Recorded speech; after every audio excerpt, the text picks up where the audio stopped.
I love to talk film, discuss, critique.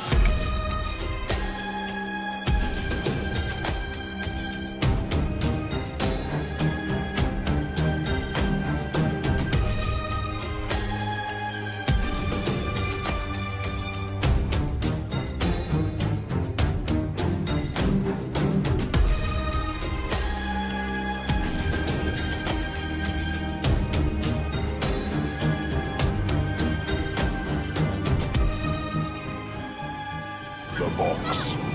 You opened it. We came. In your face. What up? What's going on? Yes, we did. What is happening, everyone? Super stoked to be here with my brothers, The Missing Link and Mr. Stu from Dr. Doom's Fan Club to talk about, I'm going to say, one of the greatest sequels of all time. The sequel's so good, I had to buy it fucking twice. Scream 2. Directed by Wes Craven, written by Kevin Williamson, man. Super stoked. We did Scream 1 during Horror Fest. It was a blast. I love Scream. I love the franchise. It's probably one of, I would say it's probably my second favorite one. But what up? What up, Link? What up, Stu? What up, man? A little something, Happy to be here. Cheers. Oh, nice. Yeah. Good. I hadn't brewery. seen this one in a minute, man. This was a nice blast to the past. Hell yeah.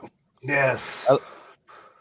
I love hearing it. 97. Dude, I was like, I don't know what it was. I was putting, I've told you guys, like I've been fucking hooked on basketball lately, playing this game, watching games, and I've been like, keep putting off this movie all week. And I was not even like really looking forward to watching it for whatever reason. I saw it a billion times in my life. I've watched it twice within the past like couple years. So even though I love the movie, I wasn't excited to watch it.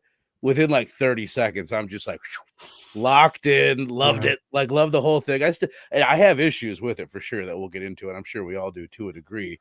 But was this like Link? You said you hadn't seen it in a long time. Did you grow up with this? I know you're a little bit, just a tiny bit younger than Stu and I, but you watched them when they came out, I assume? Yeah. No, yeah, this was like the franchise I kind of grew up with horror-wise. I felt like the first two I've seen the most out of any of them, but I don't know. I feel like I've seen the second one the most, but I hadn't seen any of like the OG3 in some years, specifically when we covered the first one.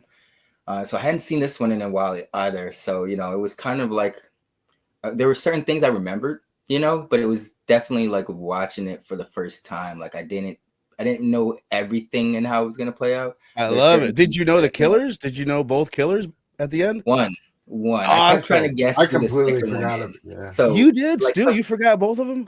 No, I didn't forget both of them, but I forgot one of them for sure. Like I did. That's yeah, awesome. there was definitely elements of it at the end I forgot for sure. That's so cool. there was like certain red herrings that definitely caught. Yeah, I was like, it could be that person, but I knew one for sure. I think we all remember that one. Sal, my brother, what up, man? Says haven't seen this in a while, but such a memorable opening scene. Hell yeah! Which you know what?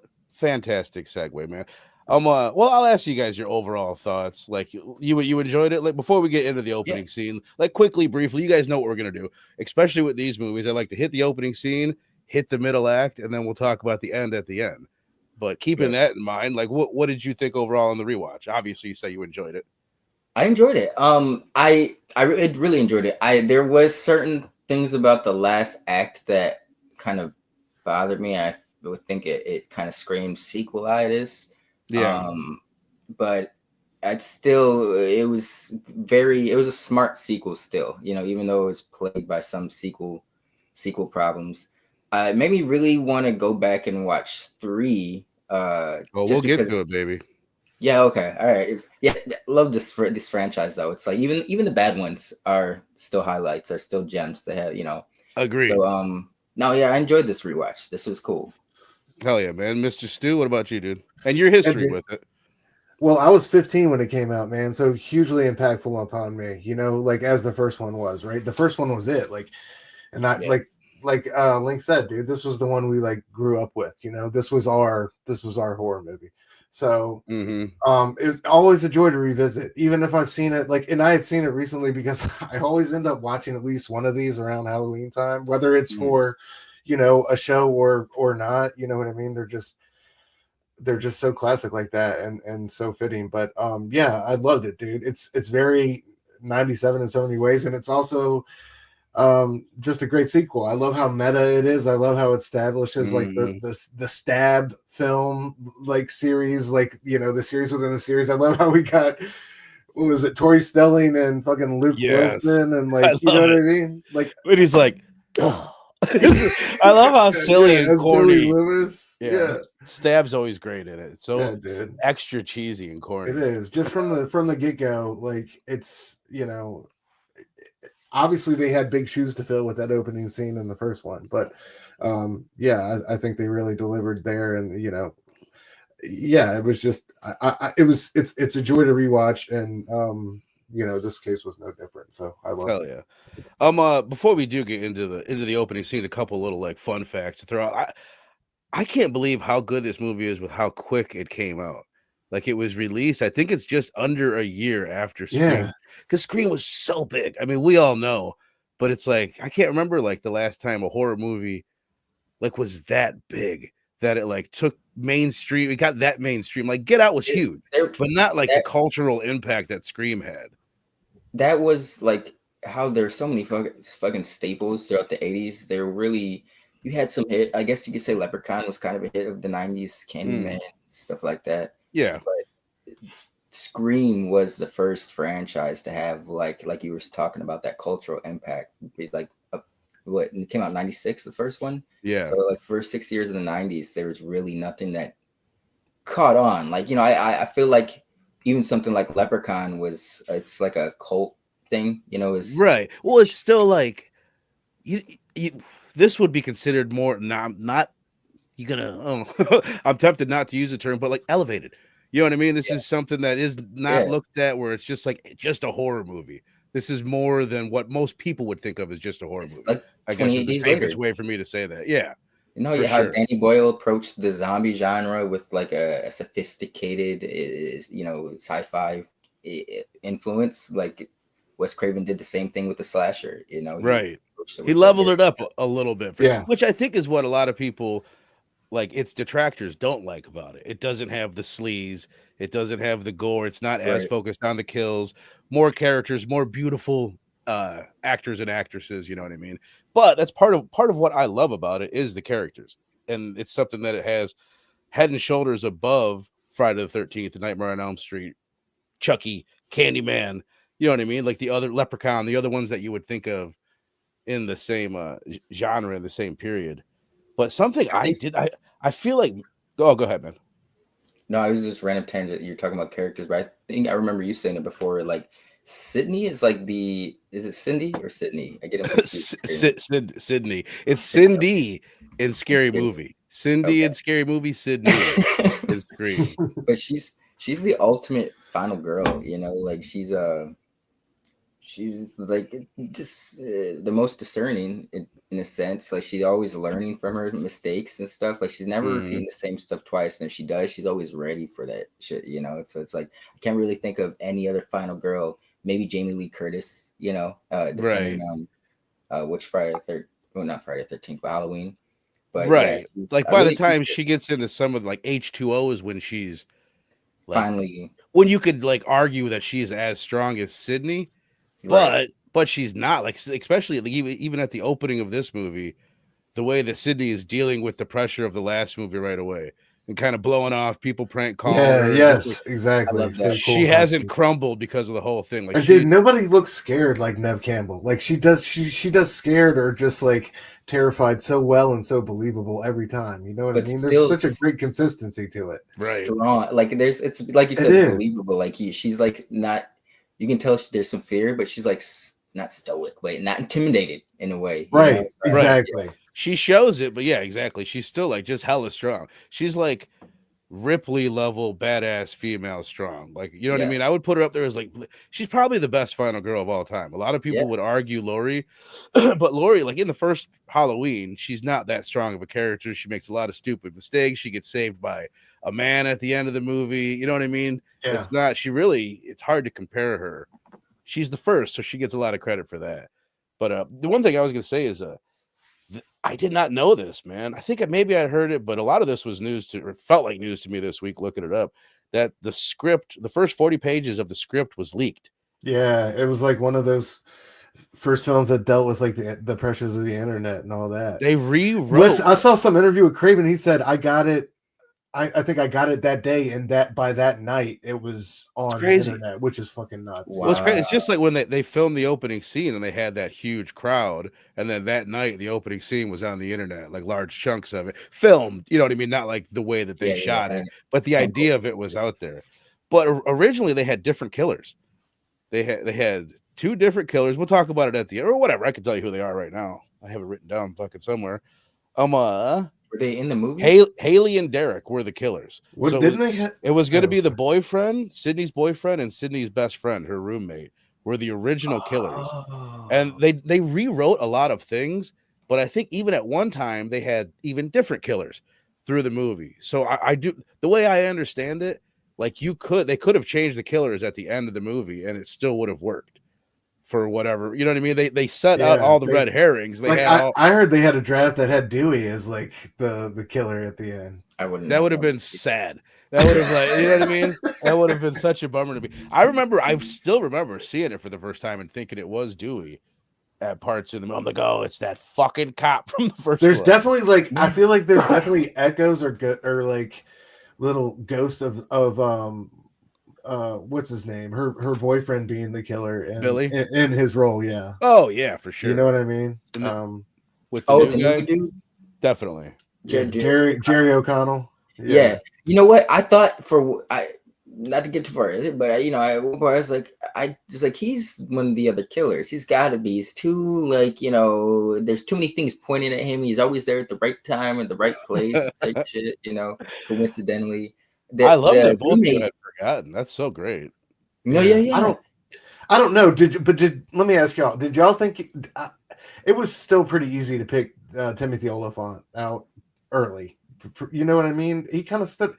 No, for me, that was that scene in the cafeteria. I was just like, I don't know, man. You know what? Once it was revealed, there were certain things that kind of threw me off about him. But Timothy Olyphant, before he did the Justified role, was always playing some kind of kooky, kind of zany dude. Mm-hmm. So I kind of just chalked it up to that. Like that was, a 60. What's that Nicolas Cage movie where the drive 60 seconds? On his 60 seconds, Girl Next Door, he's always, he's always playing these same roles, but Justified kind of turned him into like this badass older hero. Even Live Free Die Hard, he's just a more sophisticated version of that zany, kooky version that he's always playing. So I kind of chalked it up to that.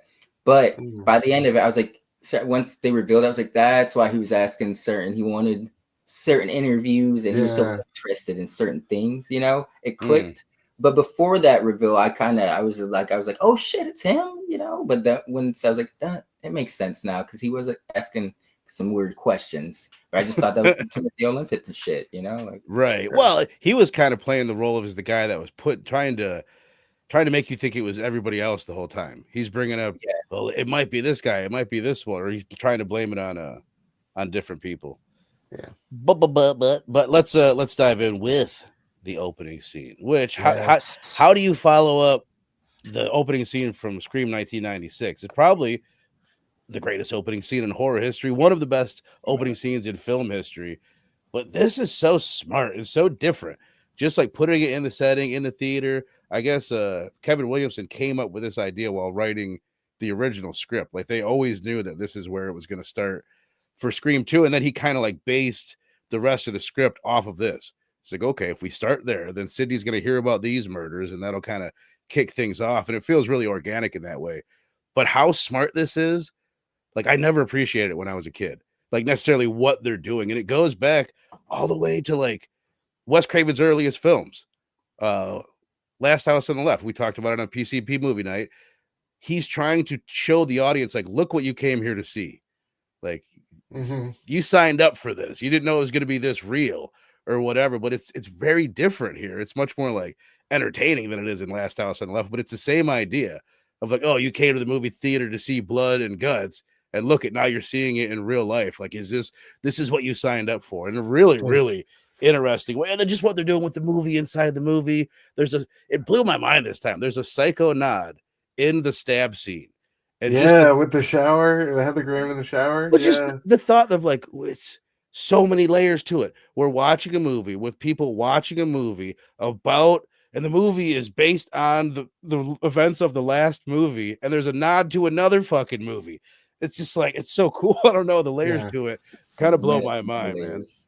But Link, what do you think? And just like how, like, if you can remember, where does this stand to you? I don't know how well you can remember the franchise, but I would say this is like the second best opening scene for me. I don't know how Yeah, well you guys remember the other one. They're all great. There's not one of them like, well, that one fucking sucks, but it's got to yeah. be one and two have the two best. And you guys in the I, chat they're too, I want to they're know. iconic.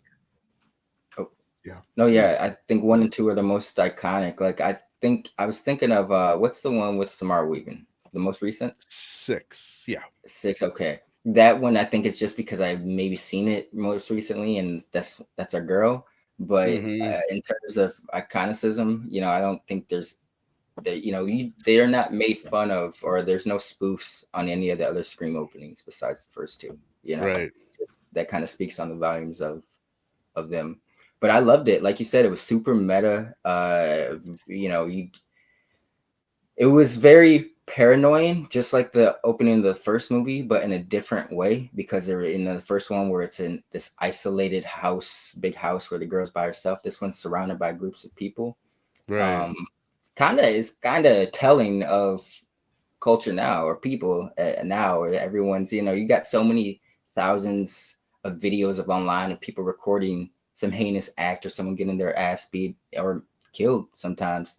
And meanwhile, it's like it's crazy that people are just sitting there Mhm. recording this shit. No one's doing anything to help. They're just recording this, and it kind of plays out in the theater. Like people at the end. I mean, it was a little confusing, but it ties into people now just kind of standing by and watching something. Just sitting there recording.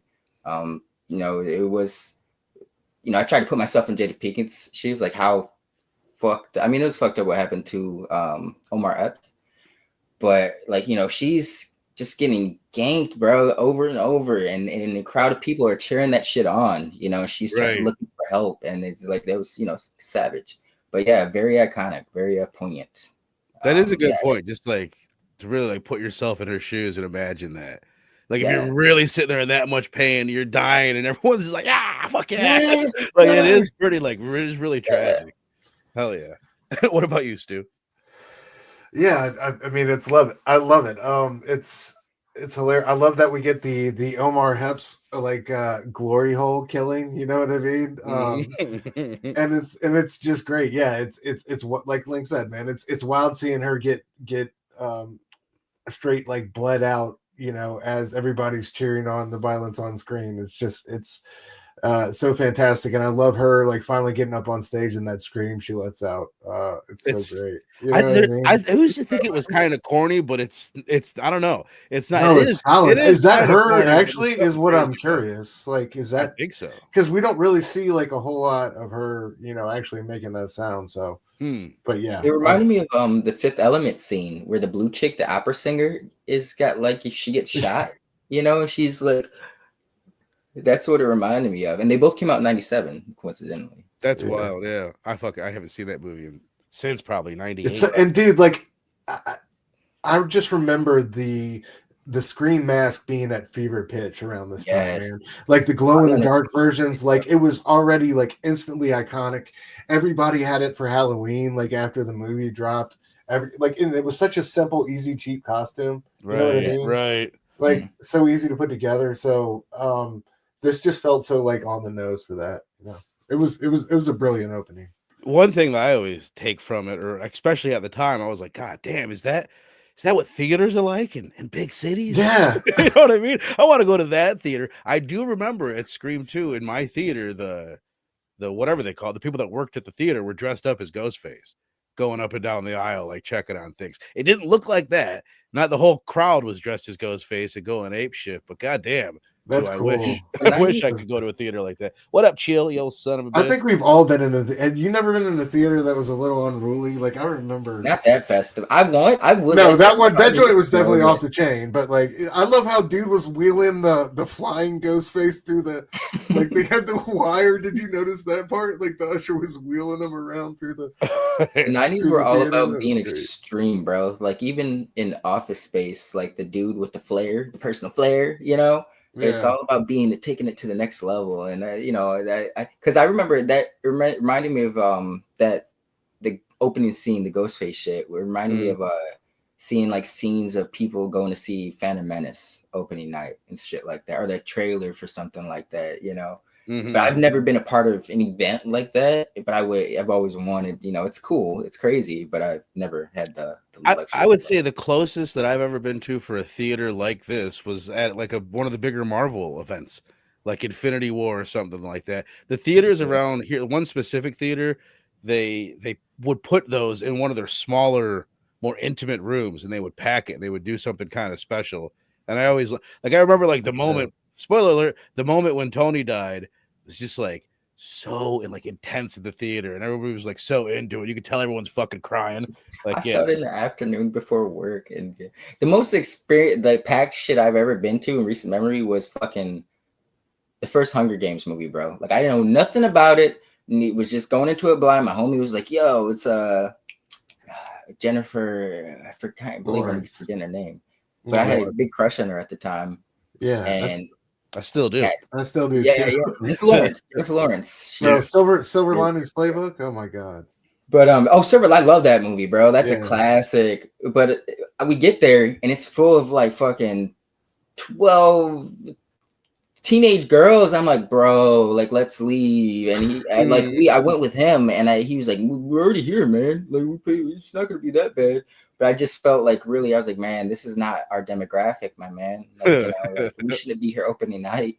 But yeah, that's the most and I couldn't even enjoy that because I knew shit about it. You know, I was going in blind. All the teenagers there, they read the books. I didn't even know it was a book going into it. I was like, oh shit, it's a book, okay. But I didn't. My Marvel experiences have never been like those packed theater. Unfortunately, I've never been like crazy people like dressing up, and I always wanted that though. I don't know why this is a total tangent. I don't even know why I'm saying this. One of the proudest moments of my life. I was in. Oh, what movie was it? I think it might have been Ant-Man. I don't know. It might have been Ant-Man, but it was after Doctor Strange had stopped time in his movie, and we're in the middle of the movie, and the movie freezes, and it pauses like something happened, and I go, oh, Doctor Strange, and the whole fucking theater lost it. It was like the best moment of my buddy reaches it behind me. He's like, good one. He was sitting behind me. But all right, so let's talk a little bit more about these characters. Pretty much what we get. This is my argument. I would say Act 1, not as good as Scream 1, but fucking excellent. Act 3, definitely not as good as Scream 1. Act 2, better than Scream 1. Best act in the history of Scream. The pace is so nonstop, dude. You get some little moments that some people might find slow. Some of the Dewey and Gale moments that they have together. Maybe if you're not into the Cotton Weary stuff, but like the set pieces that we get and the chases between Buffy getting chased, the bit that you have with Nev Campbell and her roommate in the car with Ghostface, Dewey getting stabbed, Gale getting chased around that school. There's a lot. There's so much that happens in that middle act that's just incredibly entertaining to me, and it's kind of sweeps me off my feet every time. And I will say, this is the first time I couldn't believe it. This is the first time that I'd seen Scream 2 after getting into Buffy the Vampire Slayer. I was never really into it when I was a kid, so this was like an experience for me, just being like, oh my god. I always knew it was Sarah Michelle Gellar in the movie, but it was way cooler to me now that I'm a much bigger Buffy fan. Did Buffy come out the same year as this, 97? She'd been out for a little bit. I want to say the series started in like 94, but I could be, or maybe 95. I'll look it up now because I'm curious myself. If it was 97, what a year for Sarah Michelle Gellar it was, establishing herself as like a young teen horror queen, you know. Yeah, you know what? It's Joshua Jackson too, and that early like classroom scene. I was like, what is he doing in here? Yeah, because he was working with Kevin Williamson was on Dawson's doing Creek. that. What was some of your favorite moments from the second act? Like, what was your favorite like kill scene if you had to pick one? Like, Kill scene. What I definitely dug the Sarah Michelle Gellar house scene just because there's so many moments I was like, come on, bitch, come on, and she kept just making the wrong decisions, and it was like, I was like, oh my god, when's he gonna get her? When's he gonna get her? And he, so when he finally got her, it was well executed. Well, but what about I did like the whole Dewey Gale segment where they're finally like bonding again, and they kind of get attacked. Is that I know that's kind of towards the end. Well, it's whatever. It's in the second act. Oh, Buffy is 97, by the way, the first episode. So yeah, wow. Yeah, like even looking at her, I thought that was a little bit more of a seasoned Sarah Michelle Gellar, but no, that was you're right. That was a huge year for her. Chill saying, what theater you guys would want to watch? What theater you guys would want to watch movies? The theater in Scream, theater in Demons, or the theater in Leroy's Last Dragon? I have not seen Last Dragon. I have not seen Leroy's Last Dragon. Last Dragon. I assume it's a little bit safer. I tell you what, I would. No. Come to think of it, I'm sitting here acting like I want my theater to be like that. Fuck no, do I want my theater to be like that? I would be so annoyed. Like, shut up. Are you serious? There were gang fights in Last Dragon theater, so it's like maybe someone could have gotten stabbed at the same time. Right. Yeah. What up, babe? What up, brother? What up, bro? Mama. What about you, Stu? What'd you think of Yeah, dude, I gotta double down on what Link said, dude. The Dewey Gale scene in the studio was epic with them not being able to hear one another. That was awesome. I loved when That's smart. It was sad watching my boy Jamie Kennedy go, but that was a great scene, and I loved how that was it for the cameraman. He's like, you know what, I have had enough of this shit. Which was a great red herring. I still remember seeing it for the first time, and when he leaves, I'm like, killer for sure. You know what? I think it was because I got him confused. He was in the fucking faculty as one of the police officer that gets turned, and I remember thinking like seeing I was going to see that face in this movie, but it never came. So I was like, maybe he's not the killer. And this remember what I know him from. I know him like well. But he's been in Dwayne, what's his name? He's been in a bunch of stuff. Yeah.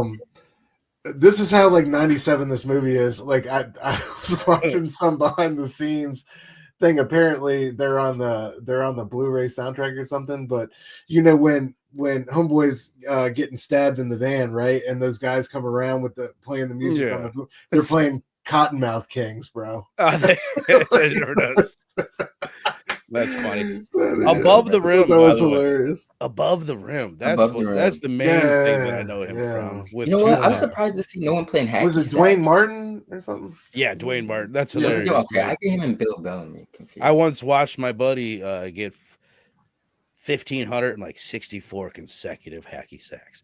He sat there and 1, 2, 3. I sat there and helped him count up to like 1,500. We were in like 5th grade.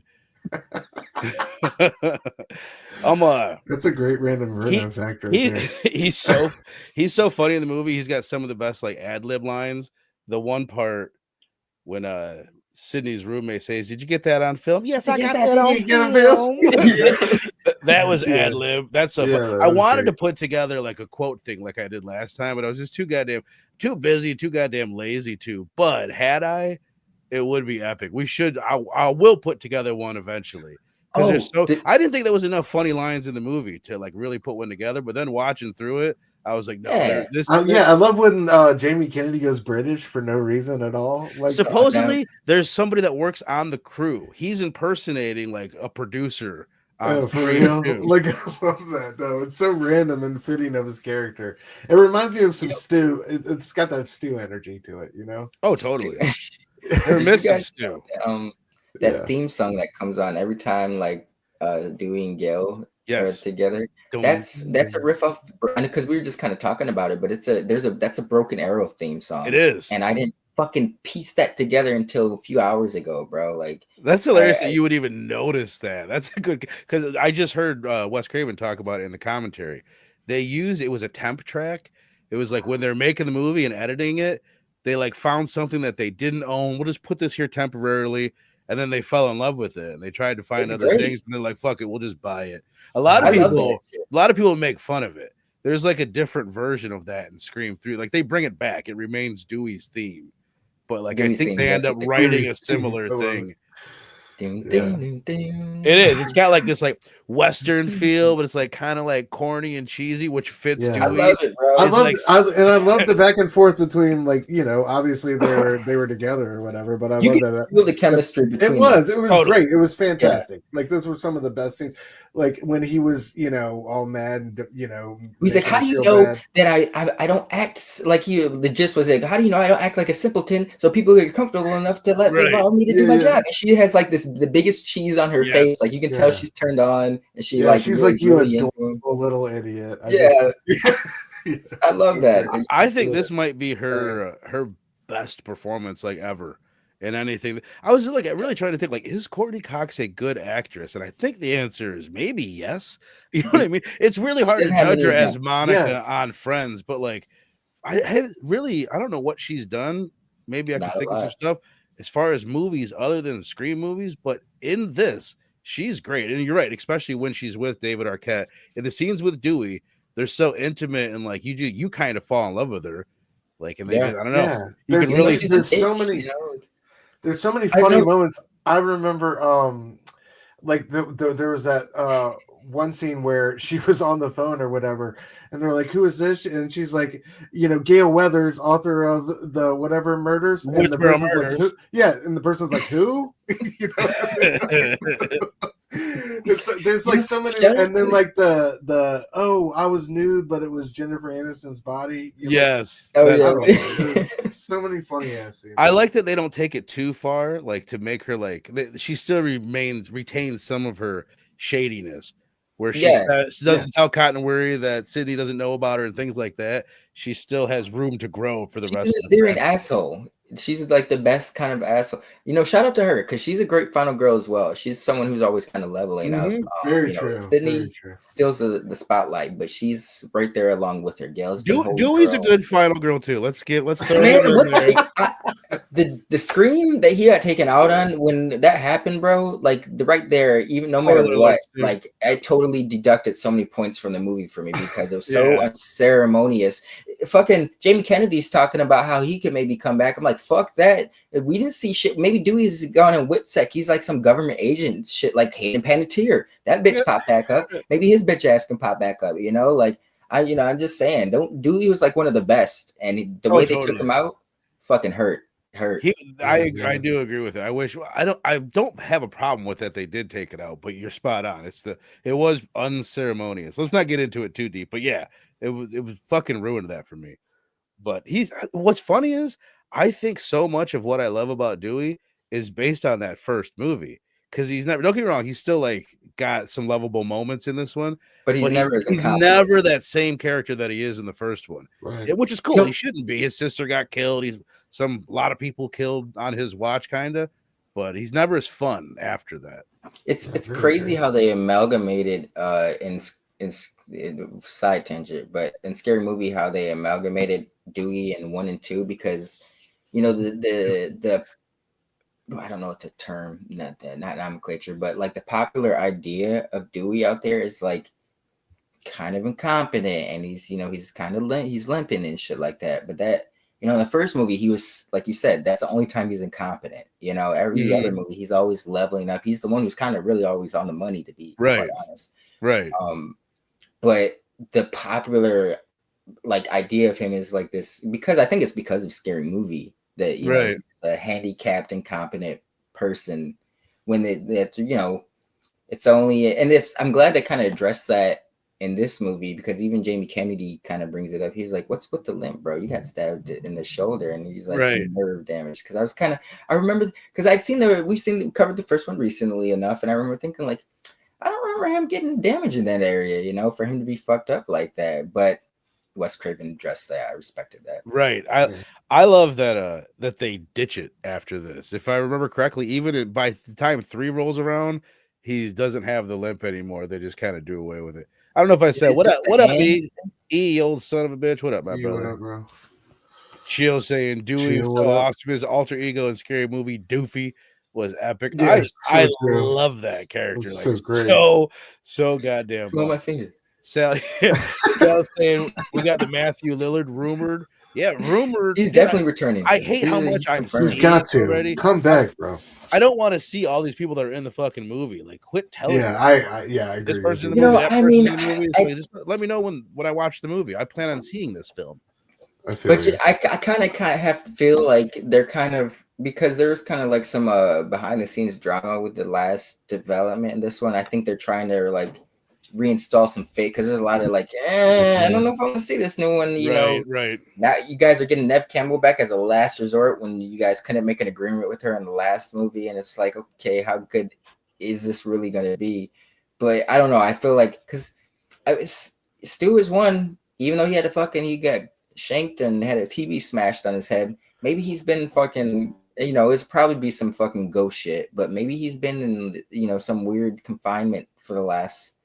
He totally could be. I mean, he could survive a TV smash on your head. I'm sure that's what they're gonna do. Is he's been in prison or whatever. Yeah. He's been in an insane asylum this whole time. But I just hope they don't fuck it up. It's interesting that Kevin Williamson is directing it. He's never directed a movie. He's the one that wrote the first two. Oh, word? Yeah. I didn't Yeah, know. but Okay. he studied under Wes Craven, which is Craven, interesting. Like when they did the commentary for Scream 1, I had watched that after hearing that Kevin Williamson is doing Scream 7, and it made me feel better about it. Just seeing how close him and Craven were and how much he was learning. You could tell that he had learned from him at that time. Oh, How yeah. much has he directed? Because he wrote the screenplay for The Faculty too, right? Nothing. He's directed nothing. He's done nothing, which is fucking crazy to have that big of a movie and you're gonna let a 50-some-year-old first-time director.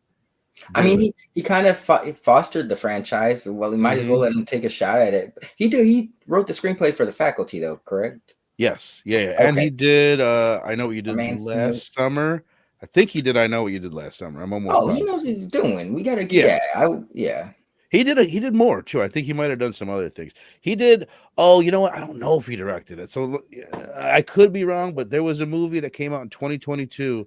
It was very, very like COVID-y. It was like this COVID Scream movie is almost what it felt like. What was it? Oh, if anyone in the comment knows. They're like in a house in the woods or some shit like that. I think I seen that. It was good. Yeah, it was solid. It seems so much like Sick. It was called Sick. Yeah, it's on Peacock. It was really good. We should actually check it out sometime. But Randy, let's talk about Randy. First of all, like the use of space. It's something that I always notice. I heard it somewhere along the lines, and I've heard Wes Craven talk about it since. And like Wes Craven's the master of the use of space in film. And we talked about how in like Hills Have Eyes, you got all these scenes of like people running around doing different type of filmmaking than you see today, where it's like, okay, I'm going to run over here and distract these people. Then I'll run over there. And it's like this very mechanical way of filmmaking.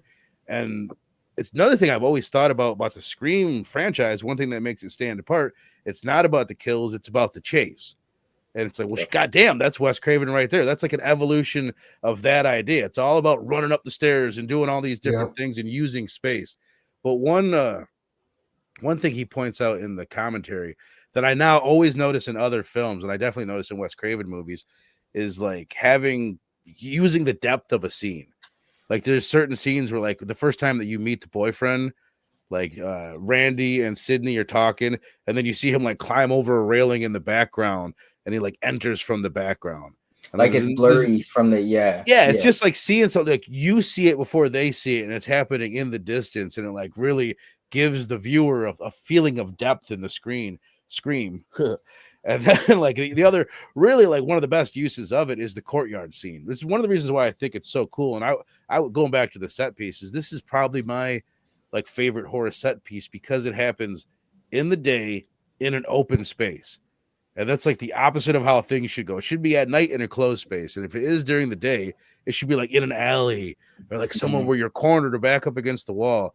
So to find a way to pull off that scene in broad daylight, in this huge open space and kill Randy, like, and to make it tie in so well at the end, once you see like, oh, he was talking shit about Billy and that was Billy's mom and all that. Like it's one of the It best was kills brilliant, ever. and it's like they were all huddled together. The way he broke them up and like lured Randy over to him, you know what I Yes. mean? Was and like the way that Craven presented it on the screen, he got snatched out of fucking nowhere. You didn't even know, like you knew he was wandering around, but everybody, your focus was like who's on the fucking phone, right? They're going around Right. slapping everybody's cell phones and who's talking to him, and it's like, yeah, I thought that was fantastic. And And he's then like dropping funny lines the whole time too. the side view mirror. Yeah, man. To the Fuck end. you. I'm the only recorded love. To the bitter end. Yeah. Talking shit about Billy Loomis. That's definitely got him done in, you know. But Got a little knife happy. Speaking to like the reverse of that, to like his usage of space, like he does like a lot of I guess you could call them like intimate close-ups where it's like just the fucking character's face almost.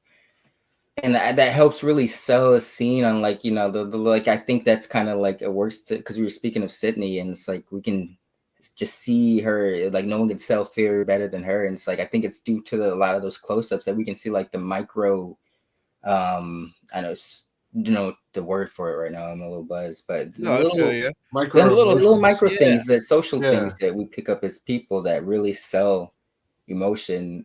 You know, it's like her who close up on her eyes, or even like Jerry O'Connell's scene right before a spoiler, he gets got. You know, it's like you getting like he's like, oh come on, bro, like what the fuck's going on? You know, come on, like you got this cycle in your ear, and then my chick doesn't believe me. He's like, come on now, you know, it's not the whole scene, but like I don't know. He like it ties into like you were talking about his usage of space. Wes Craven's he's very totally. I kind of compare the two, even though I don't know if I'm well versed enough to do it. But like John Carpenter and Wes Craven, I often like and they're both great for the craft. But I feel like I dig Wes Craven a little bit more. Like he just speaks to me. You know, I think he was more of a writer, where I think Carpenter it was great with effects and had, you know, his ideas were very, you know, even Wes Craven's ideas were fucking fantastic, but he's meta in a lot of shit, you know. It's like I think Craven's smarter, right? Yeah, I mean, especially what you're saying. Like, don't get me wrong, like Kevin Williamson wrote these movies and they're maybe his smartest movies, but like I can't separate myself from, remember like when we did the Wes Craven's Fest in Horror Fest, and that was like my whole idea is like, oh, I'm gonna learn all these things about Wes Craven and his earlier career and see how it applies to Scream.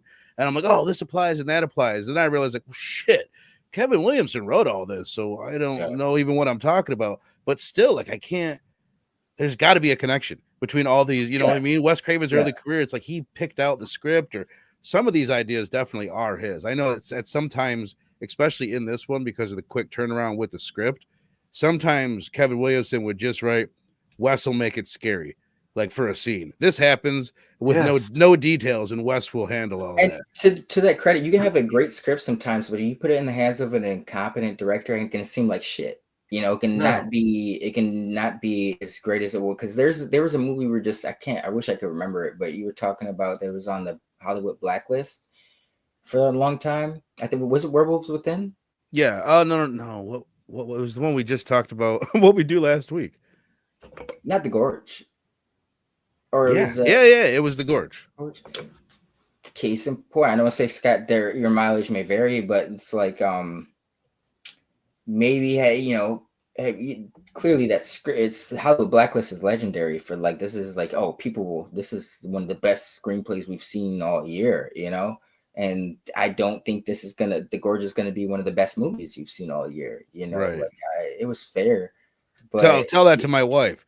Fucking top 10 love stories of all time. She fucking adored. She watched it again. Crazy. I was watching.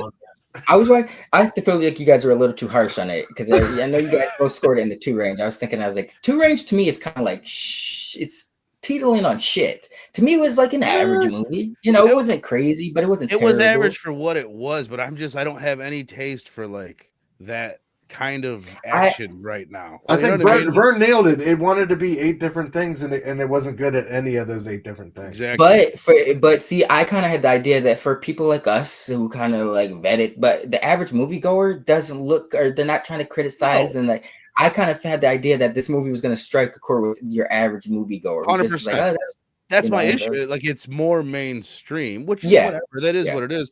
But because of that, like we kind of said on the stream, I'm more forgiving of like a slasher trope than I am these days of like blockbuster action trope. I'm I'm fucking over it. I should be over slasher tropes, but somehow I'm not.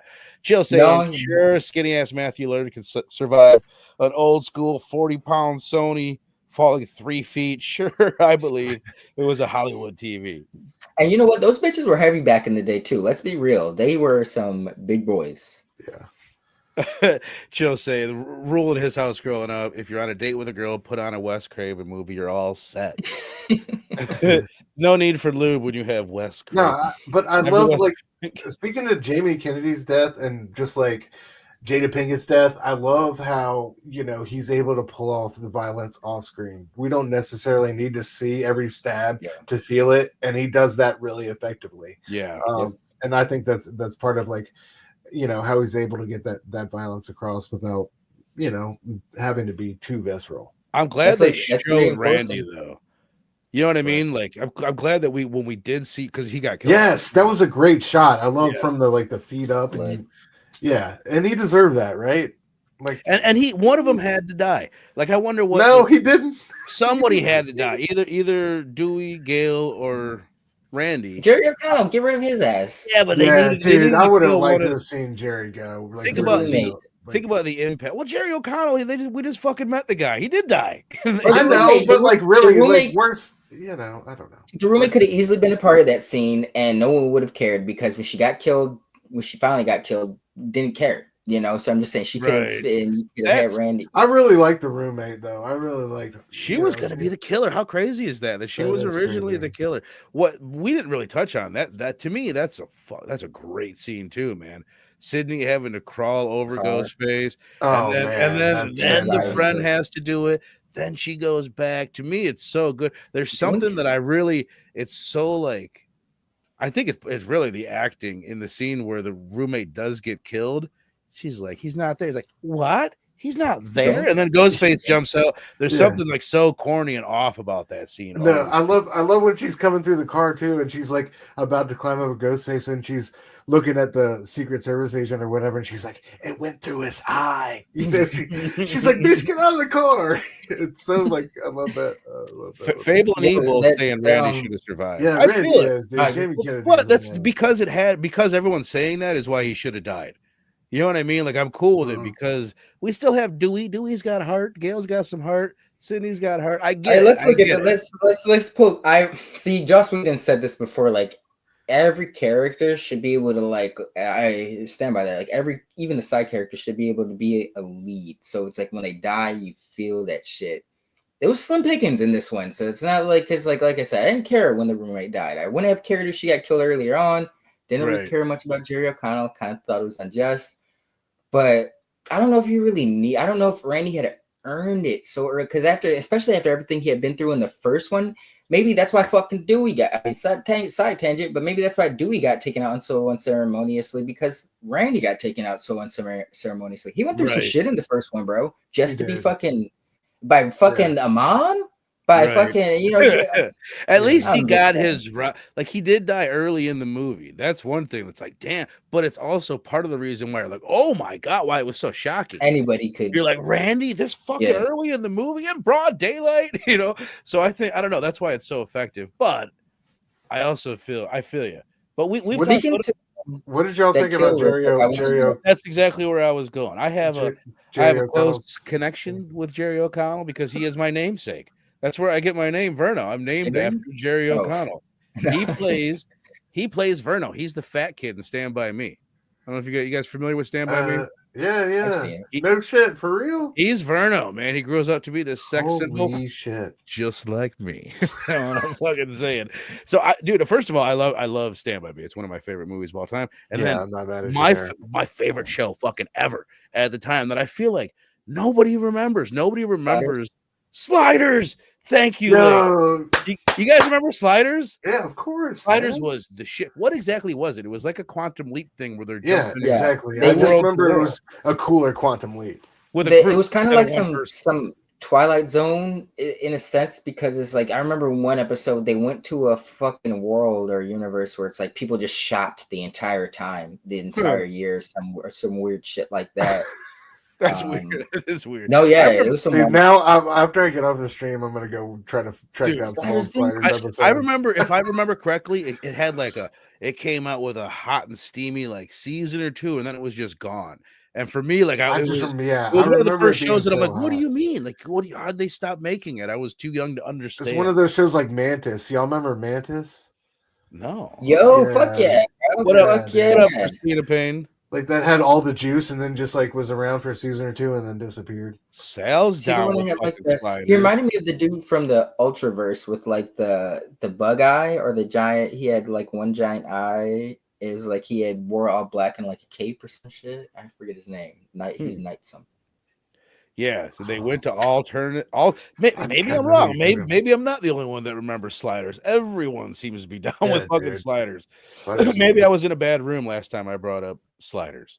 Wasn't he in like an MTV movie called like Joe's Apartment or some shit that he got a bunch of? I do remember Joe's Apartment. Yeah, I remember being on the back of like comic magazines. Yeah, I just remember that being like a real one of MTV. I think it was one of like MTV's first forays into trying to make a feature film. I think to answer your question, I think he's great. I love him in the movie. I think something about his handsome ass blue eyes with his kind of a tan skin. He's just a handsome devil. You understand why Sydney's with this guy, but he does a good job.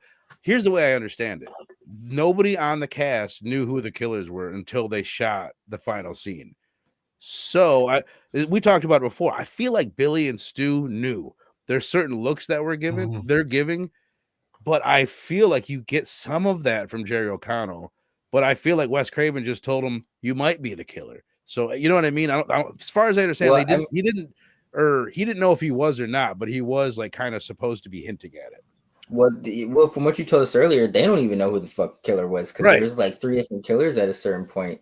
So I mean, I guess I think by the time they were filming, the writers knew, but the cast didn't know. Nobody in the cast knew. I mean, I kind of maybe that was smart because it's like I was telling you earlier, like only based off memory. I don't even know if I would have picked up that it was. I don't know if the clues were laid out heavy enough that it was really Billy's mom throughout the movie. Yes, she was there at some weird times, but there's really nothing to like cement her. Right. We'll get in it. Hold on. Save the ending. I don't know. I saw some like MTV or something went and visited them on set, and like Jerry was the guy who got the most screen time in the interview, you know, and he was like the most talkative and had the most sound-worthy quotes, and he was talking about like, yeah, he would get, you know, the next day's script in an envelope delivered by like, you know, some like it was I think it got like after it got leaked early on, it was a real secretive process and nobody knew, you know, well, it's because it's such a phenomenon and they didn't know like how big of a deal it was going to be to keep these secrets fucking secret. But the thing I was going to say, like, as far as the red herrings go, I think they did the red herrings in this. Another thing that they did better than Scream 1. Like, the scene where after Sarah Michelle Gellar gets attacked and Sydney and them go there, and you have him run inside, and then he gets cut. It's so fucking sus. And then Dewey shows up, and then the sorority girls are there. And like they did a really good job of like after every murder, there's a couple people there that are now suspects. I mean, yeah, it kind of frustrates me just because there was a lot of red herrings with Jerry O'Connell's character in particular, where it's like you said, he's big, he's a young fit dude, but you can't bust down that goddamn door when you see your girlfriend's being chased by right, you know, and you got like it was sus. You got sliced on your fucking arm. That's it. You know, he just gutted a bitch, and like your bitch ass is just stepping. That's why I think it's so well written because you, as an, I still remember the first time I watched it. I'm like, fucking sus. Like, you know what I mean? Even at the police station where Dewey's like, yeah, that is he's like, well, it's weird how you just showed up as they coincidentally got away, and Dewey's like, yeah, it is weird. Like they're kind of like leveling with each other. Like, okay. One thing that I like is like right after that, because you're immediately suspicious of Jerry O'Connell. You're like, cut on the arm, that's weird. And then they flash to him at the hospital, and he has I don't know if you guys can remember that scene, but he's so charming. and you're like, no, there's no way. Like, I think he does a really good job of that. Of like, if he is ever being creepy, it's so subtle, and then he mostly just pours on the charm for most of the movie. No, absolutely, yeah. But I had a list of the red herring. So you had him, Jerry O'Connell. There's obviously Cotton Weary. Dewey's a big one. For a minute, maybe towards the beginning of the movie, it's Gale is kind of hinted at. And Randy points out a lot of these in the scene with him and Dewey. The cameraman and the sorority girls. There was one version of the script where it was going to be the two sorority girls, those two hot chicks. I could see that. You know, one of them is an actual killer in real life. Right. Not a fun fact, morbid fact, but I've always, a real killer? yeah. The redhead, the curly hair, the one that was in Urban Legends. She, I thought you were saying because she is like the killer in Urban Legends, isn't she? No, yeah, she did a hit and run on a little kid, bro. And yeah. What? Wow. Yeah, that's why you never saw her again. No bueno, because she is incredibly good looking. I think she's one of like the best looking girls from 90s like movies. You know what I mean? She always stood out to me as being gorgeous. Interesting. I don't remember hearing that. Yeah. Portia de Rossi was That's what we're talking about?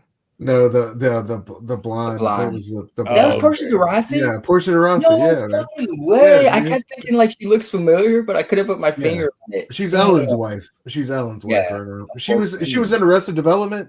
Yep. She was the twin sister of Jason Bateman's character. Yeah. Back to Jerry O'Connell for a second. What do you get? Because this is divisive. I love it. I know a lot of people think it's super corny. What do you guys think of the I Think I Love You? Fucking horrible. I kept thinking like, damn, bro. Like, have we been? Have we been 10 years removed? Like that? I don't know about the execution of the scene, but what stuck out in my mind when he did that rendition was like, we are further removed from Iron Man 1 than that movie was from Top Gun. You know what I'm saying? Like, but at the time when that was released, I don't like it seemed so far away almost. Was that in the correct? Like, is that a scene from Top Gun? No, they did the Righteous. They did a different song, but you know, it's like him singing in the fucking okay. He's kind of he's kind of saying it's inspired by the bar sing along from Top Gun. Okay, I don't even know. I've never really been able to. I don't even remember. I watched it a couple years ago, but I still don't even know the scene you guys are talking about. I've never been able to get into it. I've never given a fuck about Top Gun. It's not one of my favorites. Not even one of my favorite cruise movies, but it's like it's a fun 80s movie. You know, it's something. I'm sitting here trying to decipher my just notes. For my man Fable. This Scream 2 is 2 hours, right? I think this is a scene we could have done without. So we could have gone down to one. We could have gone down to about 155 with this one, and I think we would have been all right. I agree. I would have cut that scene. Actually, I don't agree. I loved it right at the time that it was. I mean, maybe I'm sorry, I don't have a different song or like a more Johnny recaps. See, I know I get it because most people seem to agree with you guys. I've always liked it. I didn't say I hated it. I just said it reminded me of. But I mean, I didn't really kind of like invest into what it was trying to convey. Like, you know what? I mean. You know, I'm the medium. Vernon's on the side of liking it. Stu said it's a waste. You know, like just depends on like what. I think here's what I would have done with it. I would have given it to Jamie Kennedy and having that been like his moment where he goes for broke with Sid, kind of like in his own playful, awkward way, right?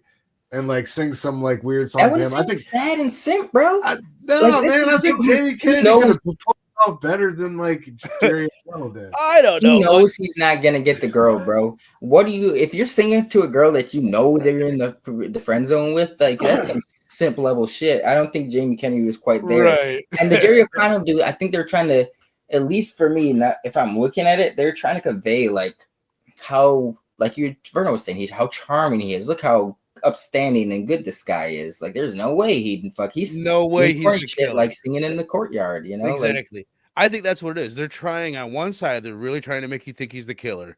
And on the other side, they're like, dude, there's no fucking way he's the killer. There's no way that this guy would put himself. That's what I've always liked about it. Like, just imagine doing that. Like he must really love Sydney.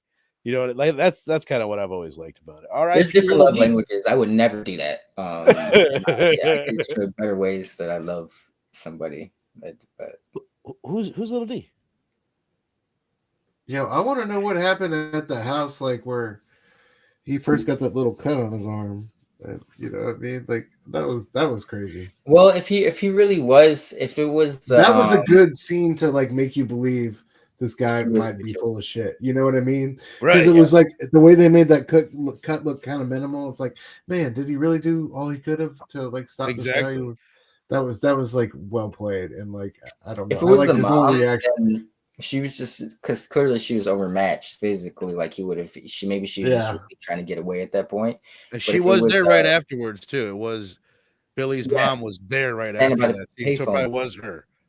Yep. No, it was Yeah. she was there like, "Oh, Gail, you're just showing up. Oh God, I've got to go. I've got a scoop to catch or whatever like that." Which is cool. Like they and Dewey was there right after being super sus and like staring into the camera all sus. I always I think it's don't know if funny I like got that. when you see these movies, like there's a lot of times you'll watch and like, oh, the killer at one point like looked right into the camera all crazy. It's like, duh, how do we not know? But then you'll look and there'll be 2 or 3 other people that did the same thing that aren't the Yeah. killer, like this with Dewey. What do you guys think? This is just something worth mentioning that I had never thought about, and I heard them mention it in the commentary today. They start out and like, oh, Jada Pinkett Smith's name is Marie, and this person has the same killer as Casey Becker's, blah blah blah, whatever. All the victims in 2 match the victims in Oh, 1, and then they drop it. Then like Yeah. after the first 3 murders are like, well, we can't keep writing it like that, so we'll just not bring this up for ever sure. again. Like, and there's like that part where Dewey and Jamie Kennedy's character are talking to what's his name again? I kind of keep forgetting. Randy, my bad. Dewey and Randy are having a conversation, and like he's starting to give the rules of the sequel, right? And then he just kind of gets like cut off, and it kind of gets forgotten. Right. Yeah, it's like they kind of want to do it, but they don't. Well, I like in that scene, he points out he does a couple things. He brings up that it could be a female killer. I think he mentions Mrs. Voorhees, which is kind of cool because Mrs. Voorhees was getting revenge for her murdered son. So that's a big clue that it's, Mrs. Loomis. And he, in the first movie, in the video store, he's like, it's Billy. Billy's the killer. So in both the movies that he's in, he calls out one killer before it happens, which is cool because he's the guy that would. He's kind of the guy in the know. And then he also calls out Gail. And the reason why he thinks it's Gail is because reporters stage the news. Don't you know that? Well, it's like close. It was the other reporter, not Gail. So I think that's a cool thing about that scene that I honestly never picked up. And then like I even liked, and then like after Dewey said, she's a lot of things, but she's not a killer. And then he was like, well, if she's not a killer, she's a target. And then like, she like that next scene is, all of them and Randy good line. taken out. But, absolutely. I really appreciated that line on this rewatch. Actually, I was like, ooh, that was well done. That was a great little scene. Let us get into it. We can come back and hit any topics that you fine gentlemen would like to hit after this, but let's talk about the ending. This is to me, and a couple people, I think E mentioned it earlier. It's the biggest issue with the movie. I don't hate it. I kind of dig it actually, but I really remember at first being like, what? And I remember when they showed what's his name? I always think of him as Joel. I don't know why, but what's Timothy Oliphant. When they revealed first that it's Timothy Oliphant, Mickey, the freaky Tarantino film student, I'm like, who is that even? I remember like the first watch, I like barely even remembered who he was throughout the movie. And then they revealed that Mrs. Loomis, like, oh my God, that fucking lady that we've barely been seeing. So if you look at like comparing it to Billy and Stu from Scream 1, you have members of the main cast that you're like super intimate with. And I don't want to spoil anything because Stu, you haven't seen all of them, so I won't go into other movies, but they rarely do that. There's maybe one other killer that's that fucking close with the main cast and is that like big of a part of it. Because Mickey's not like Mickey. They could have made Mickey a bigger character. I think that would have been the thing. Like give us much more Mickey to make that cooler. Someone else mentioned earlier, they go so crazy. What? Because Billy and Stu did it, but it was great. Like they went to another level of craziness, but it never got like corny in a way that wasn't cool. It was like, it was an insane balance that I don't think anybody's ever really pulled off, but I don't hate it. I still kind of dig it. I can get behind the motivations for the most part. Sydney's whole thing with being an actress all of a sudden, I never really liked that, but it's okay. And I dig the idea of like, no, now they're at a theater, they're on another stage in a different form of like meaty or whatever. But I dig it. I dig it for the most part. But it's still kind of, it always irked me back in the day, and it is one of the downsides of the movie and my least favorite act. But what do you think, Link? Yeah, that's if anything bothered me. It felt like sequelitis in this movie was definitely in the last act. When Timothy Olyphant popped up, I was I kind of like like, how you say his name. I'm gonna start saying his name like you And because you then sound cool when you say it. Oliphant. Olyphant. All right, I can write that you shit got the down. European like Yeah. suave. Yeah. Oliphant. But Oliphant. Olivo, you fucking I pet. kind of was like, damn, I forgot about that dude. It's like, yeah, I guess everything, to be honest, even with the mom, it's like, yeah, I get the connections are there, but it doesn't hit you like the Right. first movie where it's like, damn, that shit was right in our face the whole time. Yep. The fact that I didn't know about the rewrites or the fact that they kept switching killers, the fact that you say that now kind of brings it down for me because it's like, Yeah.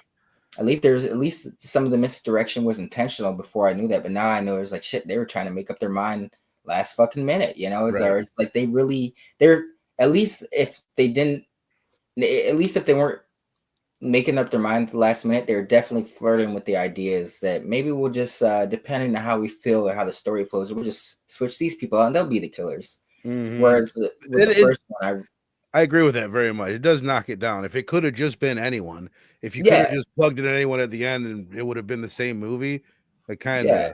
takes away a lot.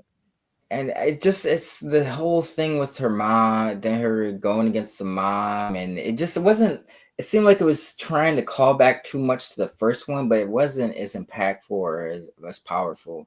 I was surprised because I don't remember, I haven't seen it in some years, but I don't remember the ending really bothering me so much. Maybe it's because the first one is so fresh in my mind and that one's just perfect on all fronts. Right. That Which killer did you forget, by the way? I forget. Maybe you mentioned it was earlier. Timothy Olyphant. I Okay. knew that the mom was I remember it because the reporter share was like, oh yeah, it was her because she kept asking so many questions and Billy's mom wanted revenge, but I couldn't figure out who. At one point, I thought it was Jerry O'Connell that was partnering with her until Timothy Olyphant had Jerry O'Connell tied up.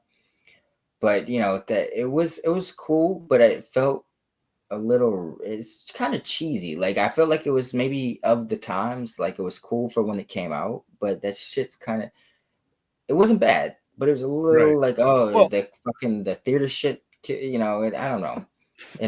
Fable was saying the ending killed it for me. The exposition was so absurd, felt like an insane episode of Scooby-Doo. You could say the same thing about Scream 1. It's just somehow they pulled it off. They do the same thing. It's crazy exposition. It's so over the top. But you have Matthew Lillard doing it in one of the best performances ever. I can't wait to go through the rest of these movies with you guys because I plan on doing it. I want to go through all of them before 7 comes out at the beginning of next year. We should. But to see how they all do that and who does it. Yeah. Well, all right. With the first one, they want to be serial killers. They want to reenact they want to be as prolific and as iconic as these horror movies that have inspired them. With this one, this is more of a simple tale of revenge. Like, yeah, it is a revenge tale in the first one, but they're inspired. This one was more of a simple revenge tale where it's like, why are you going through all the theatrics if it's just you want to get your revenge? Whereas opposed to the first one where Billy and Stu just kind of he was certainly inspired, but yeah, Billy was more of a revenge thing, but Stu was like, fuck yeah, let's fucking do it. I love shit like this. Mickey makes more sense along those lines. Yes, because he was a little crazy. Yeah. But you're totally spot on. Why is Mrs. Loomis doing any of this? Yes. Yeah. And plus, also, it is just like, oh, her son was a killer, so she's a killer too. Like, yeah, it is. It isn't the best. But Stu, you've been quiet over there. What did you think? Yeah, no, it's rough. I mean, I don't know. I think my brain, I didn't remember Billy's mom and all that because I think my brain just shut down when Billy's mother. Sorry, go on. Timothy Olyphant. Olafante. He was great in Deadwood, by the way, dude. Such a great show. He's great in Santa Clarita Diet, the zombie movie. So funny. So funny in that show. I just love him as an actor, especially as he gets older. He's one of those guys who gets older and just gets better. I would like to see him do this role again now. Like if he Yeah, could, right. sorry to cut you off, but if he had No, his acting chops that he has now, and he did it again, because I don't like his delivery throughout all the shit. very true. But he would kill it now. He would murder it. I Yeah. completely agree with you, man. But yeah, I don't know. It was just weird. Like part of that, part of it felt expected, but also contrived. Stu, let me. Sorry, No, this you're is good. so. Go I ahead. apologize.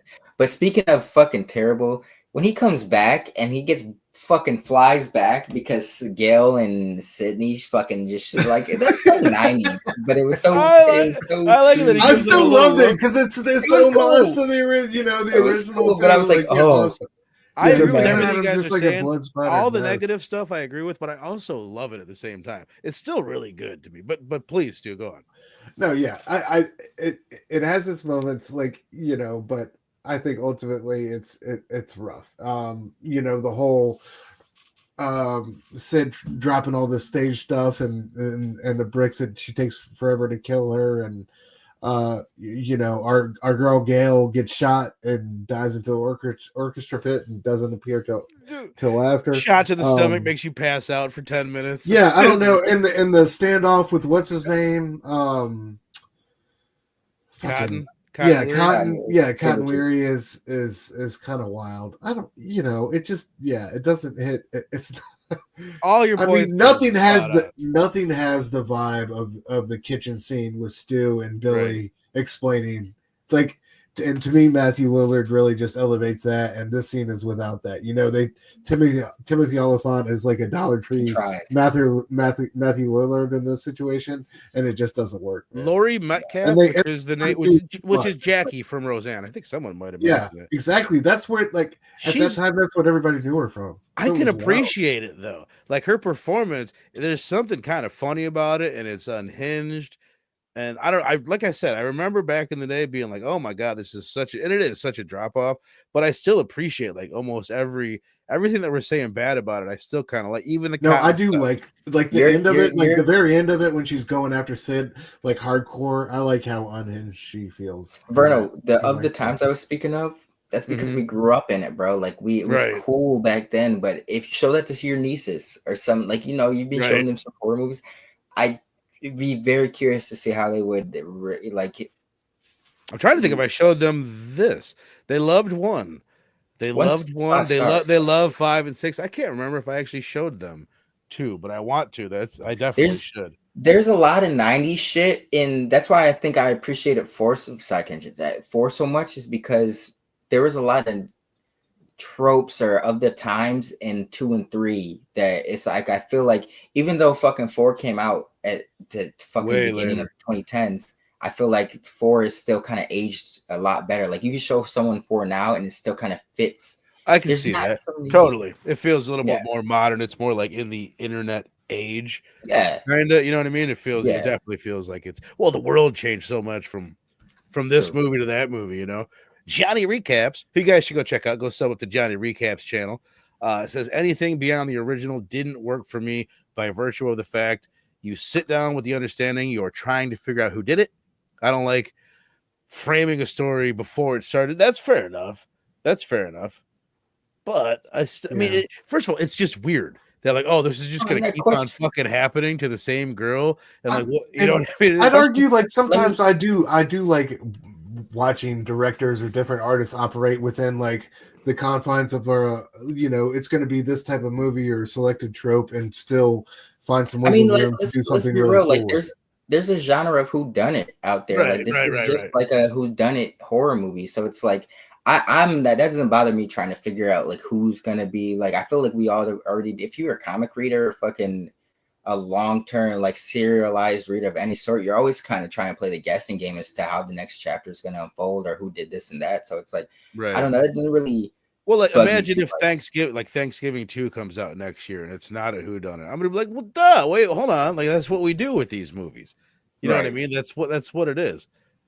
I don't know if they ever pulled off the mystery as well. What are those Knives Out? Those Knives Out movies, like well, it's just like all those 80s slashers, Prom Night, Terror Train, fucking My Bloody Valentine. It's a genre of slasher movie.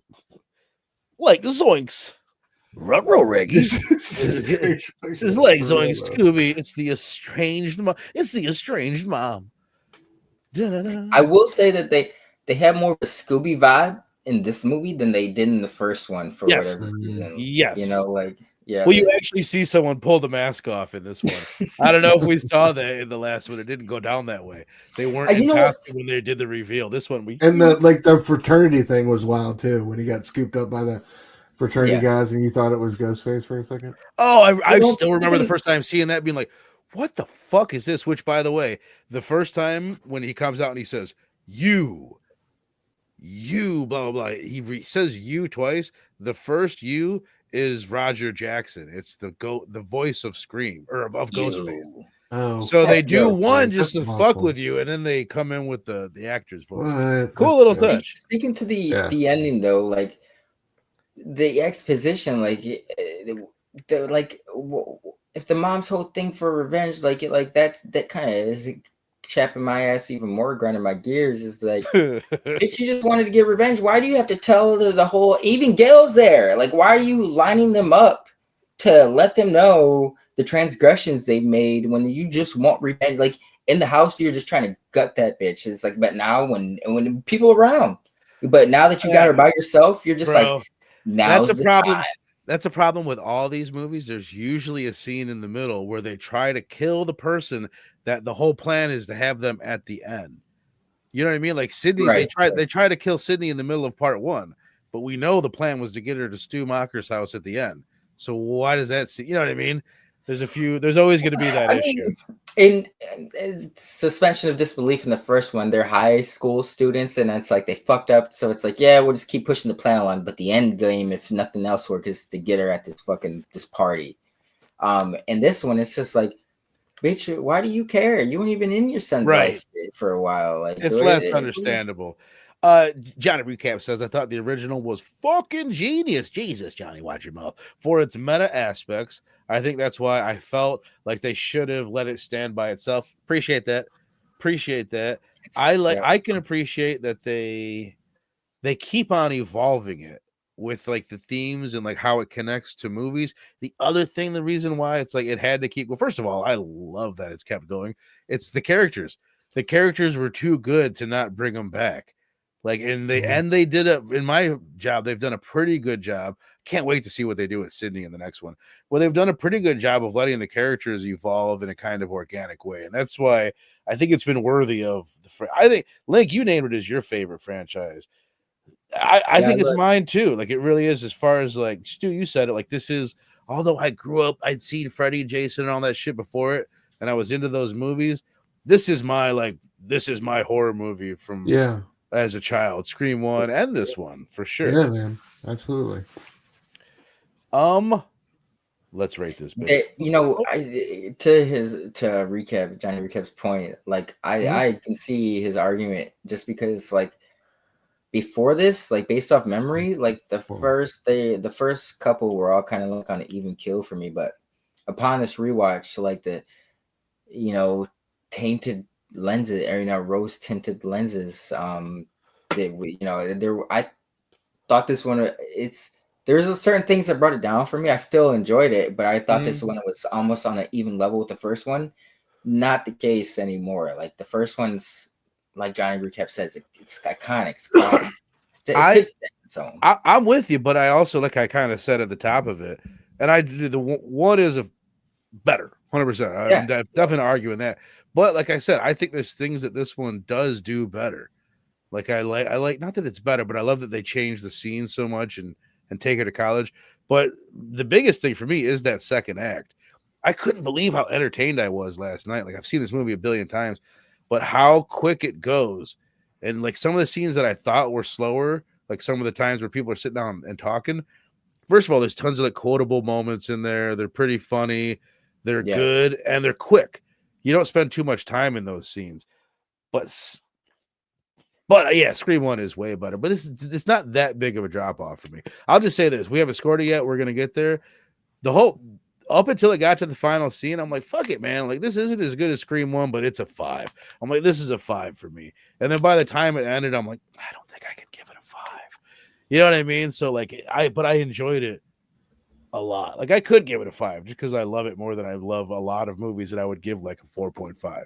You know what I mean? Yeah, But that's yeah. nostalgia. Yeah, Like Fable was me saying, too. that's nostalgia. If you know what I mean? Yeah. It played a major role. Okay, like it's to the point Johnny Recap said, like they could have made the first one and been done and it could have been iconic. I'm glad, like I'm on the side of you where I'm glad that they've continued it, but it's, let's be real, their 5 is iconic and set a trend for a reason, and like these other ones don't ever really, not saying that, you know, most movies sequels don't match up to the first one, but Right. you know, Some do, and we'll talk about that in a few moments. But go on. Good segue. but no, you know, this is, like I was saying earlier, before I saw the second one again, I was like, yeah, they're on like an even kill, but it's like because I saw the first one so recently, like Right. no, the 5 one's, that's a 5. That's a classic all day. This one, to me, it's like a top 5 all time. yeah, It's yeah, there. It's Yeah, an all for sure. I time. could see people's grievances depending on their score with this one. I love this point. Johnny Recap saying, don't get me wrong, he's seen every movie in the series a dozen times, which says a ton. They're all very well made, especially by today's standards. I always just end up comparing them to part 1. Yeah, 100%, dude. Which Fable says is on another motherfucking level. Slasher Fred, you son of a slut. What up, brother? Says, what is so incredible about the first 2 movies is that they are reversal of the first 2 Friday the 13th, because in the original, the son was the killer, and in here, the mother is the killer. And I love there's certain there's Friday nods in the first 2 movies, and Stu, I can't wait till we get to it. But yeah, in part 6, it's all a Friday nod. There's so many subtle Friday nods in part 6. It's like an ode to the franchise. Oh, okay. Chill says, and it's like it takes place in Manhattan. That's part of it, or in New York City. Chill out, man says 5. I don't drop to a 4 till part 4. Why did that remind me of I don't drop character until the commentary comes out, until after the DVD commentary. All right. So, but yeah, before we rate this thing, let's spend a few minutes because Stu, you're like, hey, are we going to talk about sequels? I'm like, yes, we are. As soon as it got to it's a great scene. I'm going a little too far. I can't stand Randy's impersonations in that scene where they're talking about sequels in the film class or whatever. Uh-huh. But it's one of the things that made me first ponder, in my young 13, 14-year-old mind, like, oh, the sequels are usually inferior. Which ones aren't, And Godfather 2, the one that they mention in here, is the obvious one. Like Godfather 1 is great, but for me, Godfather 2 definitely better. I would disagree. This is an interesting thing. Timothy Oliphant. Link, you've got me fucked up for life now on his name, by the way. I'll never know how to say it ever again. I had my way. I was good with it for years, and now I'm fucking. But in that scene, he's the one that keeps arguing that sometimes the sequels are better, which is cool knowing that he's the killer. Because, of course, he would think that the sequel could be better, which is, I love that idea. But he brings up the 2 Cameron movies, which a lot of people would say, Aliens and T2. Yes, I would have said T2 most of my life. I definitely loved it better as a kid. These days, I would definitely say Terminator 1 still a better movie. T2 still more near and dear to my heart. But I have a list that I wrote down here, but I want to hear what you guys have to say first. And this is you guys in the chat, too. I want to know just what are your favorite sequels, but specifically, what are the ones that outdo their predecessor? What are the sequels that do better than the original? What do you got, Link? Sticking with comic books, Spider-Man 2, X-Men 2, and The Winter Soldier. Easy. I had them all on a list. There's something about the superhero ones that are weird to me. I don't know why. It's like it's almost easier to do. Why is there some part of my brain that wants to discredit them to a degree? But you're fucking you're right. I feel like because it's weird for me because I respect the first X-Men movie to such a degree. Like it's like I could see why it's not a lot of people's favorites, but it's like it's one of the only movies that's not based on loosely. It's like the loosely other movies, but every what's it? God Loves, Man Kills. That's what X-Men 2 is based off of. Days of Future X-Men 1 is like almost its own fucking thing where it's not based on a specific run. It's just taking influence for certain things. It stays based on the idea of the X-Men. Of the Good point. But X-Men 2 is fucking. You don't have a mansion scene in X-Men 2, or it's just like you don't have certain emotional beats. So it's like Yeah. I definitely appreciate like this. There's something about comic book sequels where it's easy to pinpoint the better ones, but there's certain first movies where it's like I respect them just as much. If we're talking comic book Able to sequels, agree I got to with you. shout out The Dark Knight. The Dark Knight is definitely. If you You can know, consider I that can a argue sequel. that. I like Begins Yes. better, but I'm in the vast minority. I know Dark the Knight's the shit, that's such a but this is such a Begins weird. is my jam, dude. I like origin stories, and that came out before people were sick of origin stories. No, I might fuck like with Begins. Spider-Man Begins is so crazy great too. It's so like two is stripped probably down better, and though. understated. Yeah, It depends I on what feel you're like it's looking for because Yeah.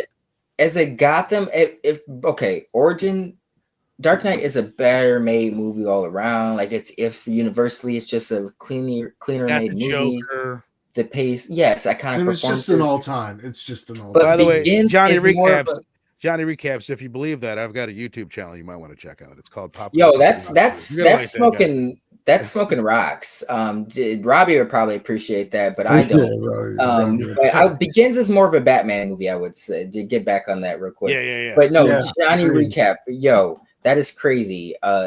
Exorcist 3. Let me guess. You probably think it's on par with the Quentin Tarantino script. You know, somewhere around there. Oh, you know what? I'm just realizing that what you're saying. He's saying it's better than part 2. Yeah. He's making a joke. Oh, it's Exorcist. Slightly better Okay. than The Heretic, which is part 2. To be honest with you, bro, I didn't read the end of that sentence. I thought I had the idea from the first couple fucking words. But yes. So he's not talking about the Heretic. He's not saying, he's not talking about Heretic, the Hugh Grant flick. Well, this is funny. Silence of the Lambs, a solid trilogy. I would say the movie we're doing next week here on Blood Splatter Chatter next Thursday, Silence of the Lambs. That's one that I have on my list. Is it a sequel? I don't know. Like Manhunter came out, made by different people. They weren't. It is kind of a sequel, and it is better than Manhunter a little bit, for sure. But two sequels. Sal just said it that I really enjoyed. Batman Returns, Incredibles 2, also Toy Story 2 was also fire. Oh, here, hold on. We got a lot.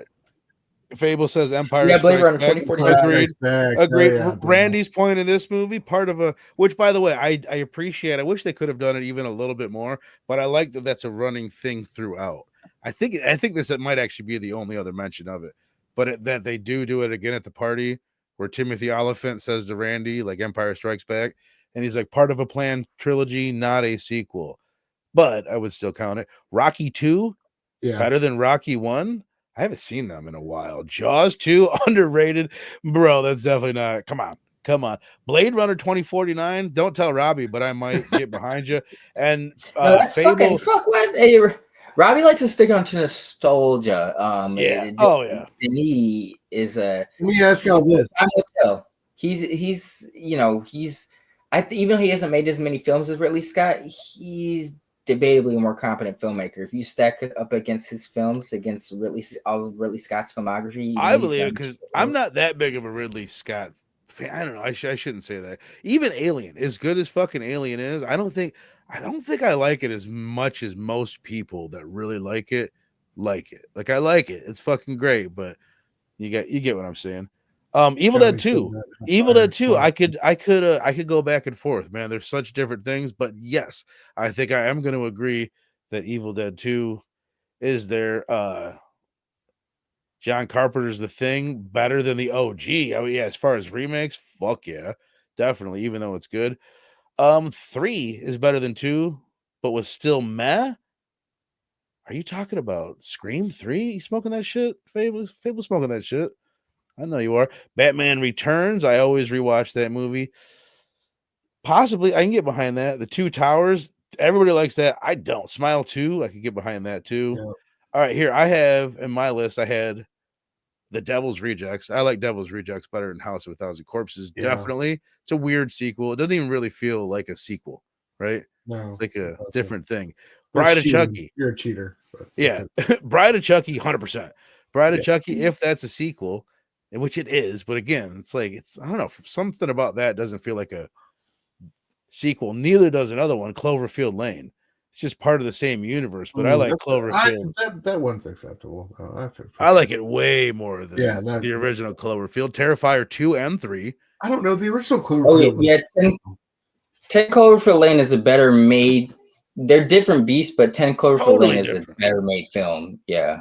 We're gonna do both of them. I want to do them like maybe like back to We, back. we Maybe not in the same might as well episode, do, but like back to back weeks would be cool. Yeah. do the third one as well. That was a brilliant concept to combine found footage with the alien tech. But Right. Did you guys see the third one? No. I have not. Oh, okay. Is that the one with Definitely John? not. No, 10 Cloverfield Lane is John Goodman, right? Yes. 10 Yeah. Cloverfield Lane. That's the last one I've seen. Paradox is the third one. Okay, I haven't seen that one. And then the last one that I had was Bride of Frankenstein. That's like Ooh, to go hell. old school. I would say Bride of Frankenstein. I definitely. I've Very only seen cool. it. I've only seen it like once, I think, but it is better. And it's part of the. I remember when I had read the book Frankenstein, and then I watched the movie. Like again, I hadn't seen it like since I was really little, and I was like, man, they left out a lot of the best parts. And then I watched Bride of Frankenstein. I'm like, oh shit, there it is. Like I don't think a lot of people really realize that, or maybe they do. I sure as shit didn't. But Bride of Frankenstein is pretty much the other shit in the book. Oh yeah. Hell, Yeah. fucking yeah.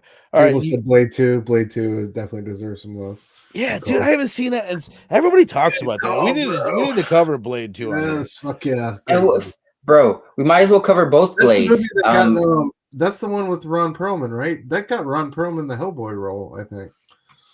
Yeah, Guillermo del Toro directed the second one.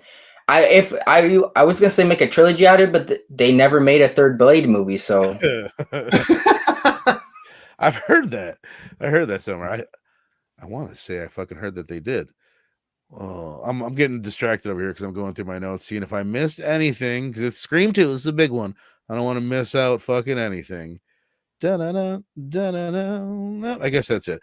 All right. So, you guys in the chat, if you've seen Scream 2, which I think almost all of you have, put your rating down below out of 5. My brother, Missing Link. Again, 0.25s and 0.75s. 0.25s welcome, y'all. Are encouraged. Drop them quarters. Drop them quarters up in this bitch. Yeah.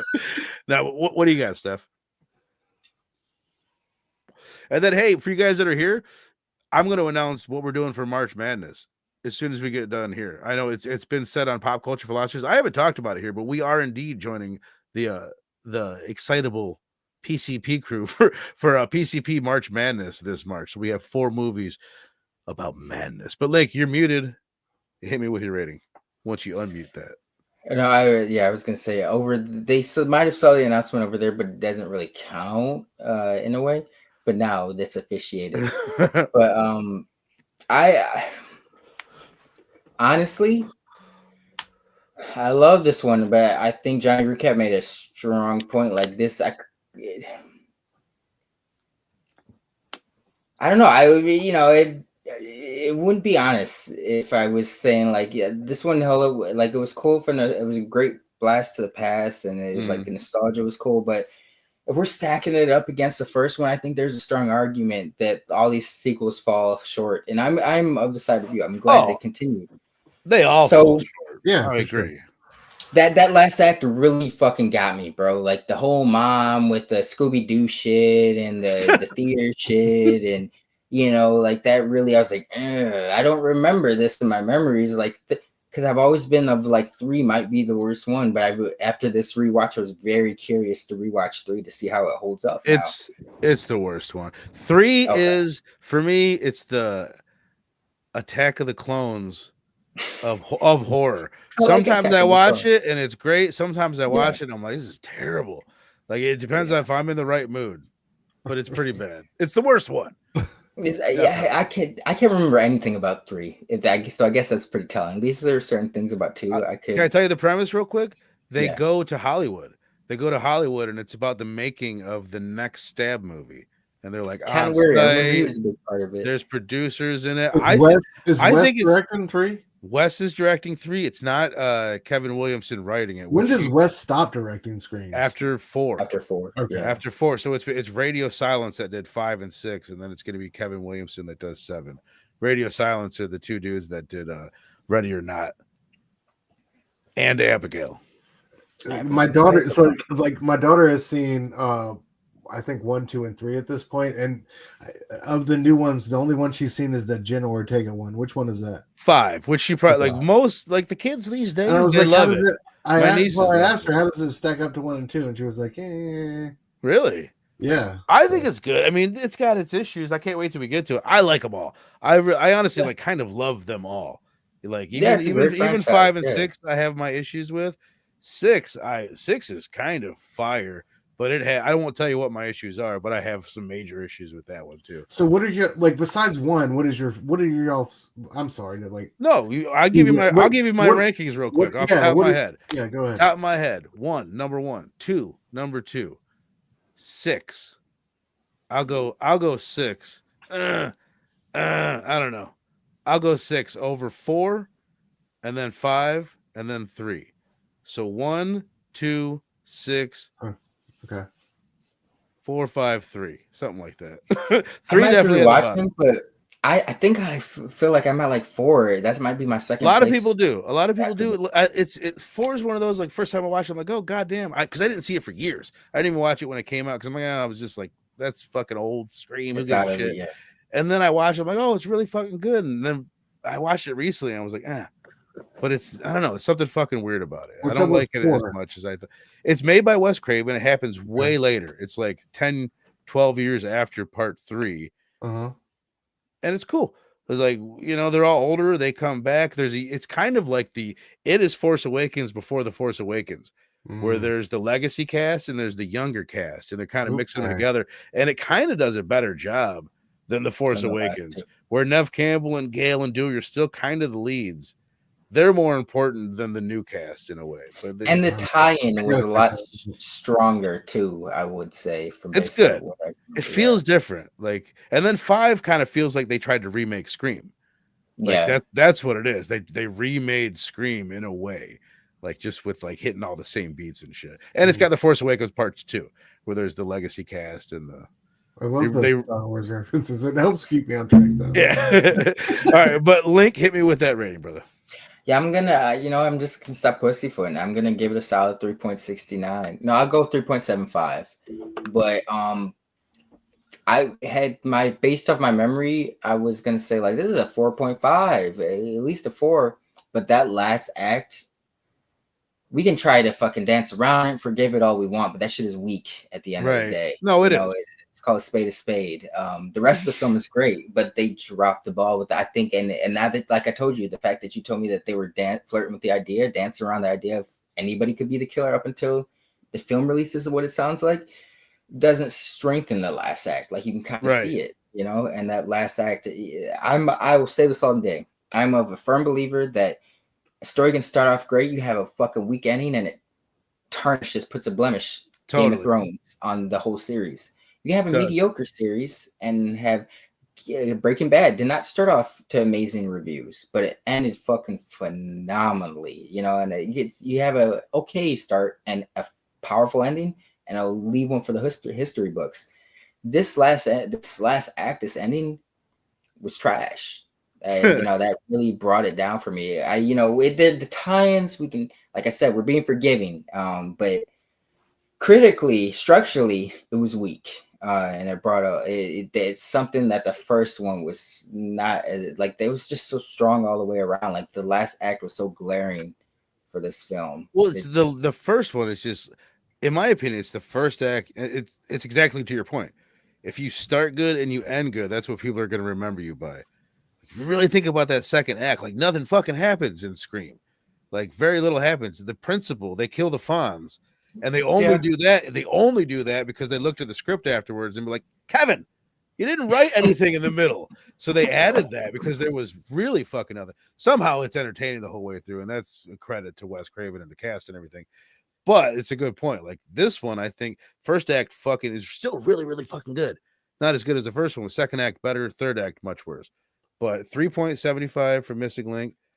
And then just because it's been a while since you guys rated it, before we get to Sue's, Johnny recap, giving it a fucking 3. Fable says 3 for me, a step down in every aspect compared to the first one, in my opinion.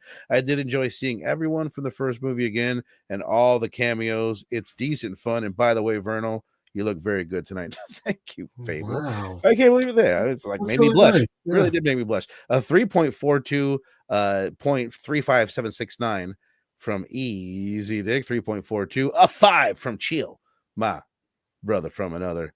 Part 3 is like a 2-hour version of the end of part I can 2. see That's that. hilarious. Exactly right. 3 is a blur. 3 is just chaos, and it's like, but at the same time, it's so you got to go into it knowing it's wacky, stupid, corny fun. It gets much campier and just cheesier. Would you say it's almost like the most meta? Yeah, maybe because it's like it's about making a movie. I think it's this whole thing. The time that I enjoyed it the most in my life is when I went into it thinking it was Wes Craven making a comment about Harvey Weinstein, who produced the film.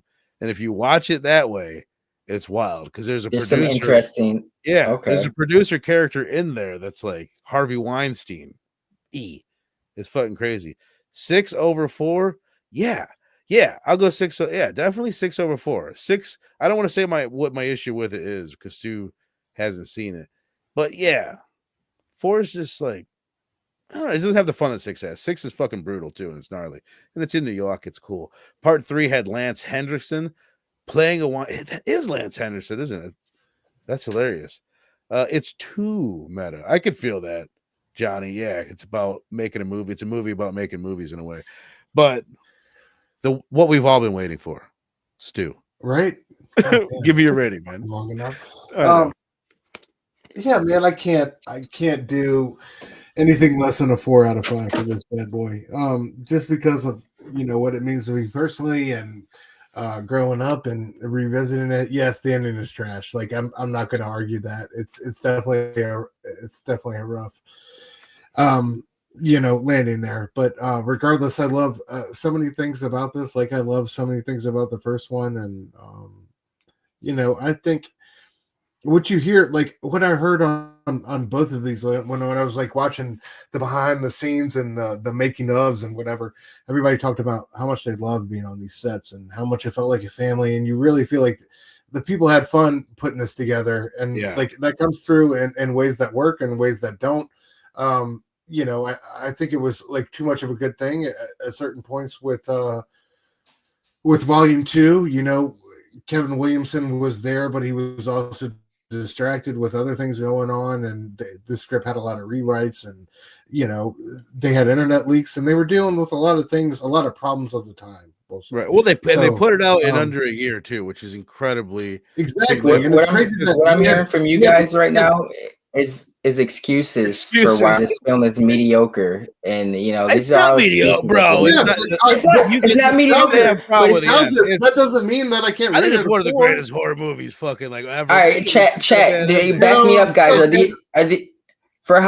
I'm just saying for a. I'm not knocking your score, but a 4. I haven't felt like you. I'll go away. I haven't felt like you guys have really spotlighted anything like for the Richard ranking. I haven't heard you guys talk about anything like amazing about it. Dude, maybe you, Verno. The entire middle act. I'm putting you on the burner. Do you want me to go through what I love about it, or what I think is good about it? Give me some high, because you stacked it against the first one. So I'm of the mind where the chat where I think this one definitely falls short compared to the first one. Hold on, for sure. Like the opening scene, the awkward blossoming romance between David Arquette and Courtney Cox that was real time.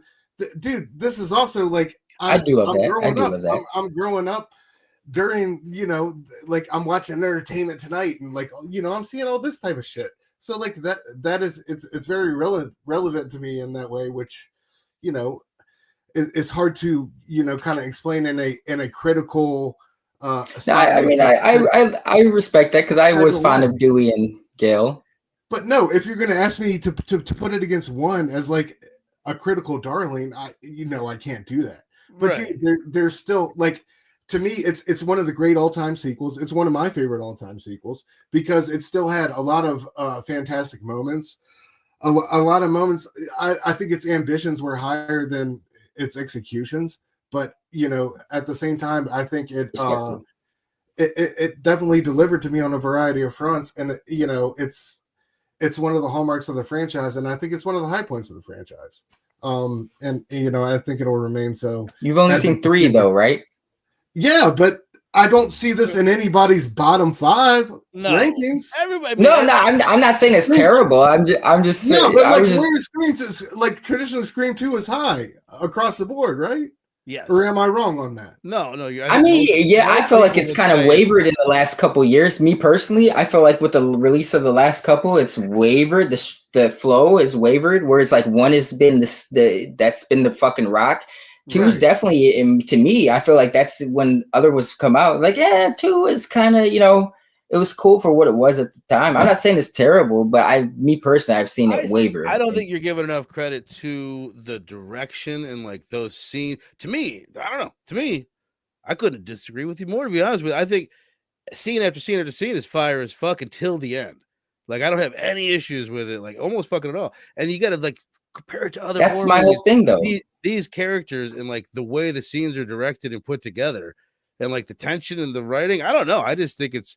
I mean, it is a classic. I mean, but let's not get confused. My whole gripe has been with the ending. I've not dismissed anything from the beginning to like my whole gripe, and the ending is important. I think we're kind of like rose tinted glasses shit. No, you're right. Yeah, but I'm not putting aside the rest of the movie that is so much better than most movies. Like I love Randy's death. I love Gail and Dewey in the studio. I think there's a ton of suspenseful great scenes. I wish we could do I wish we could do this every night. No, I wish we could do like I know what you did last summer next fucking week.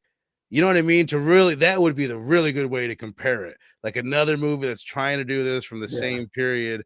Well, let's fucking do them all and then come back to. That's what we should have done. We should have done Urban Legend. Yeah. We all would have given this a 5 had we done like all the other ones and then this Urban Legends and all the other knockoffs that weren't written by Kevin Williamson. That's true. That is. I'm gonna give it, if we've left you in suspense long enough, I'll give it a 4.5. I think Chill is the only one closest to me. I'm fucking like floored by it. Even at the end, I'm just like, god damn it. And you're right. Like, I'm forgiving of it. I'm not in denial about that. And I remember fucking like hating that fucking ending at the time. But it is what it is. And I've seen a lot of other Screams end, and they all kind of do about this good. None of them are much better than this at the end. And some of them are fucking worse. That's true. So that is true. It's fucking really hard to do. And then there's movies like Thanksgiving and every other fucking movie that ever did this. They all fucking pretty much suck. There's not that many that end like really like, oh my god, it blew my mind. There's no Scream. There's no other Scream out there. That's why it's Scream. So that's Matthew Lillard is a 101, man. But that was great. I think. Oh god, I feel like I need a fucking cigarette now. But. So let's recap real quick. 3.75 from my man, The Missing Link, and a 4 from Stu, right? 4 from Stu. A 4, an enthusiastic 4.5 for me. I could go higher. I could fuck around and give this thing a 5. I really could. Just in spite, honestly. I don't think you could. I honestly don't think you could sell that. Like with personally, like give me some points why you could go higher. Why me? Because because of how much I enjoy it more than I enjoy most movies, like that I watch, or more than I enjoy doing most things. You know what I mean? No, this we gotta understand this. Is this tied into nostalgia? It's like, are you total nostalgia? That's why I could go higher. It's nostalgia, and then I love these characters. I mean, I'm just trying to make sure there's that clarification, because we're not judging this on its own merit. If that's the case, we're not judging on its own merit. Well, I'm just making sure I understand it. We just watched. You gave The Gorge a 3.25. You're saying justify why it's only 0.5 less than this. Like, bro, this is a way fucking better movie than that, in my opinion. I look at it like at least a point above that. That was ridiculous. What about I'm confused about the Gorge reference. Well, what I'm saying, like it's why you got to justify a fucking score. Like, it's 0.5. Like, I would say that's fucking ludicrous. And we should say that it's like 3.25. Well, if you're looking, no, I'm saying if you're gonna to compare it to this and say it's that far, you know what I mean? It's like, it is what it is.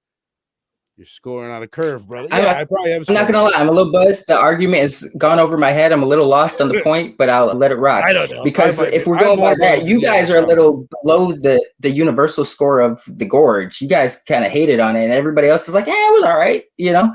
Everybody I talked to hated it. Everybody I talked to hated it. How many people have you talked to? My wife loved it. 2 others. Stu and my buddy guy. Let's keep this in mind. We were making statements like this, guys. My statement was that everybody else I talked to hated it besides my wife. And they did.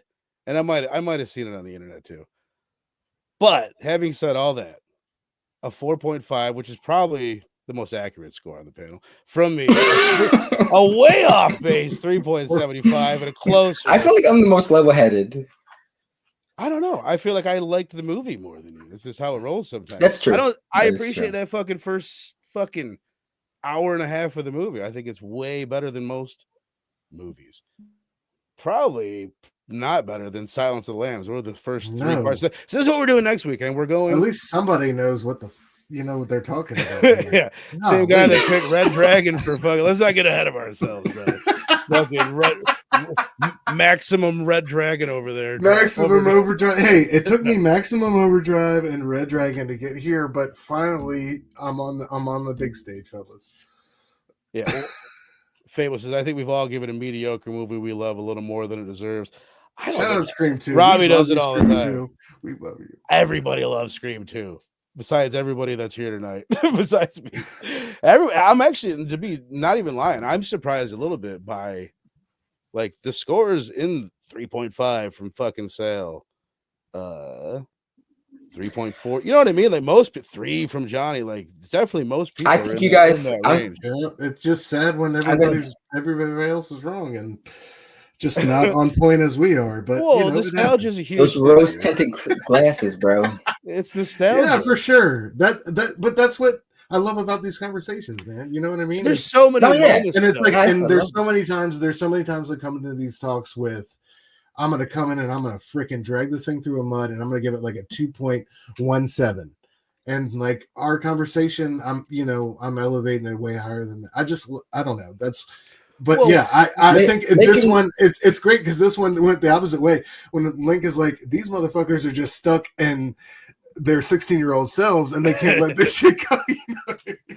Make no mistake. I think that's definitely like an element of tonight's conversation. Like, for sure. I respect you guys about it for an hour and 40 minutes. That says a lot too. There's so much to talk about. I respect you guys' scores. I'm just debating for content's sake, just for argument's sake. But I respect the scores. Like I'm not mad at it. I like that you made us work for it tonight, though. All right, so Silence of the Lambs. That's Stu's pick next week, next Thursday, before we kick off March Madness, and then this Sunday, getting together. It's going to be Fable and Robbie and Easy, my brother from 9 Panel Grid. Over here talking about episodes 3, directed by Toby Hooper, and 4, directed by Dario Argento of Masters of Horror. You can find it on Tubi. And then this is the March Madness lineup real fucking quick, man. Going on between Pop Culture Philosophers, Dylan's Horror Show, and One Collection Down, Fables channel. So we are kicking it off. Robbie's doing a Fulci movie, and I was like, fuck it. Last second, I'm like, you know what? I'm going to be on that show. I'll do a Fulci movie too, because I got this bad boy for Christmas, and I haven't rewatched it since. So House by the Cemetery, bonkers Fulci film. The Machinist. I wanted to do this. Was like my How is bro still alive after losing that much weight? Jesus, like a bunch of times. Almighty. He straight into Batman after that too. It's crazy, man. Dude, that is nuts. This image is wild. I've only seen this movie once. Like I knew he lost a ton of weight for that film, but Jesus. It's fucking crazy. I remember really liking that the first time, like the time I saw it. It was one of those like just found it, watched it, dug it. Reanimator. Last year we did From Beyond. I always want to pick out like a mad scientist movie. So we're doing Reanimator. Very excited about that. Finishing it off. I know, Link, you have not seen this. This kind of works two ways. It's kind of a mad scientist movie, and it's kind of a gaslighting movie, which is another thing that there's a lot of like gaslighting horror films that I think really fit in well with March Madness, like making someone think that they're fucking crazy. I think is cool. So here is the whole lineup right there. Take a screenshot, check it out, make sure you're subbed up. Dylan's Horror Show, Pop Culture Philosophers, and One Collection Down. It's gonna be mad. It's gonna be fucking crazy. So excited for that, man. And then my brother, the Stu. I still don't have any updated thumbnails from you. It's fine. Yeah, I'm sorry. I suck. Incan Insights every Wednesday night, 9:30 p.m. Eastern, either on 9 Panel Grid or Dr. Doom's Fan Club, talking the newest our favorite new comic book releases from Marvel, DC, Image, and the Indies.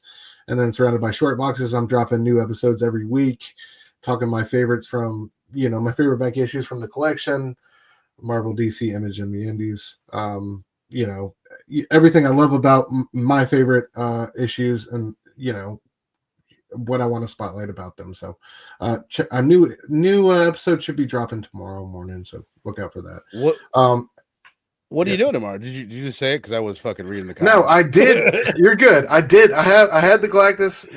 Last week we you can take a ride with me as we watch Galactus eat a planet. One of the few times I think we've actually seen that happen in comic books, man. But John Byrne describes it incredibly well in Fantastic Four 257. So yeah, come watch Galactus eat the Skrull throne world with me. Next week we're gonna be getting into Batman and the Court of Owls and the Labyrinth of Pain and all that good stuff. I love that. Yeah, man. But appreciate it. And of course, yeah, dude, this past Tuesday, me and Verno talking new Hell yeah. No, go check it out. We talked 30 Days of Night. Yeah. It was a good inaugural episode of Panels of the Dam. Yeah, absolutely. Yeah, hell yeah. We did that and Dark Days, the sequel. And then tomorrow night I'll be on Blaine Fable and His Amazing Friends, 9 p.m. Eastern. Sorry about the lack of thumbnails, bro. My bad. It's all good, man. It worked. They're not really necessary. We got it out there regardless. Link, I tell people where they can find more of what you're doing online. Yeah, you can always find me at Mr. Link _comics. I just post cool shit. But I do have some things in terms of comics percolating YouTube wise. Really? You guys will see. Yeah. Let's go. We have to be continued. Coming up. All right, hell yeah. All right, and then like I said, man, next Sunday or this Sunday, they're just coming up in a few days. I gotta watch these fucking episodes, man. They're good, clean fun, man. The Dario Argento one, blow your mind. Dude, yeah, I'm about to say, like, so what is the premise of that show? Each horror director puts together like their own like a one shot. They're like a movie. They're like an hour long. They're like an hour. So they're like a mini movie. They feel like films in a way, but. I don't want to oversell it because our buddy E over at 9 Panel Grid, he did point out they have a little bit of a CW-ness to them. Don't go in thinking you're going to see, but they're also cinematic in a way. They're very much of. You got to keep in mind this was in the early 2000s. Like nobody. This was a show almost like maybe nobody was asking for when they put this out. Like I think if they would have done this now, it would have been received a lot better. They probably would have had a higher budget. TV but this was wasn't in the early as big of a deal. 2000s. You weren't. Yeah. If it was, you gotta keep that in mind. It would be fucking crazy.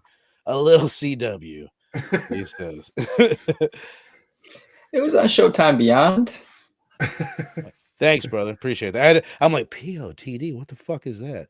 But Panels of the Dam. Okay, thanks, man. I didn't know what you're talking about. Oh yeah, man. And then as I said earlier, next week Stu's pick. We're finally doing it. We're getting to it. Silence of the Lambs. Excited, guys. I'm so excited.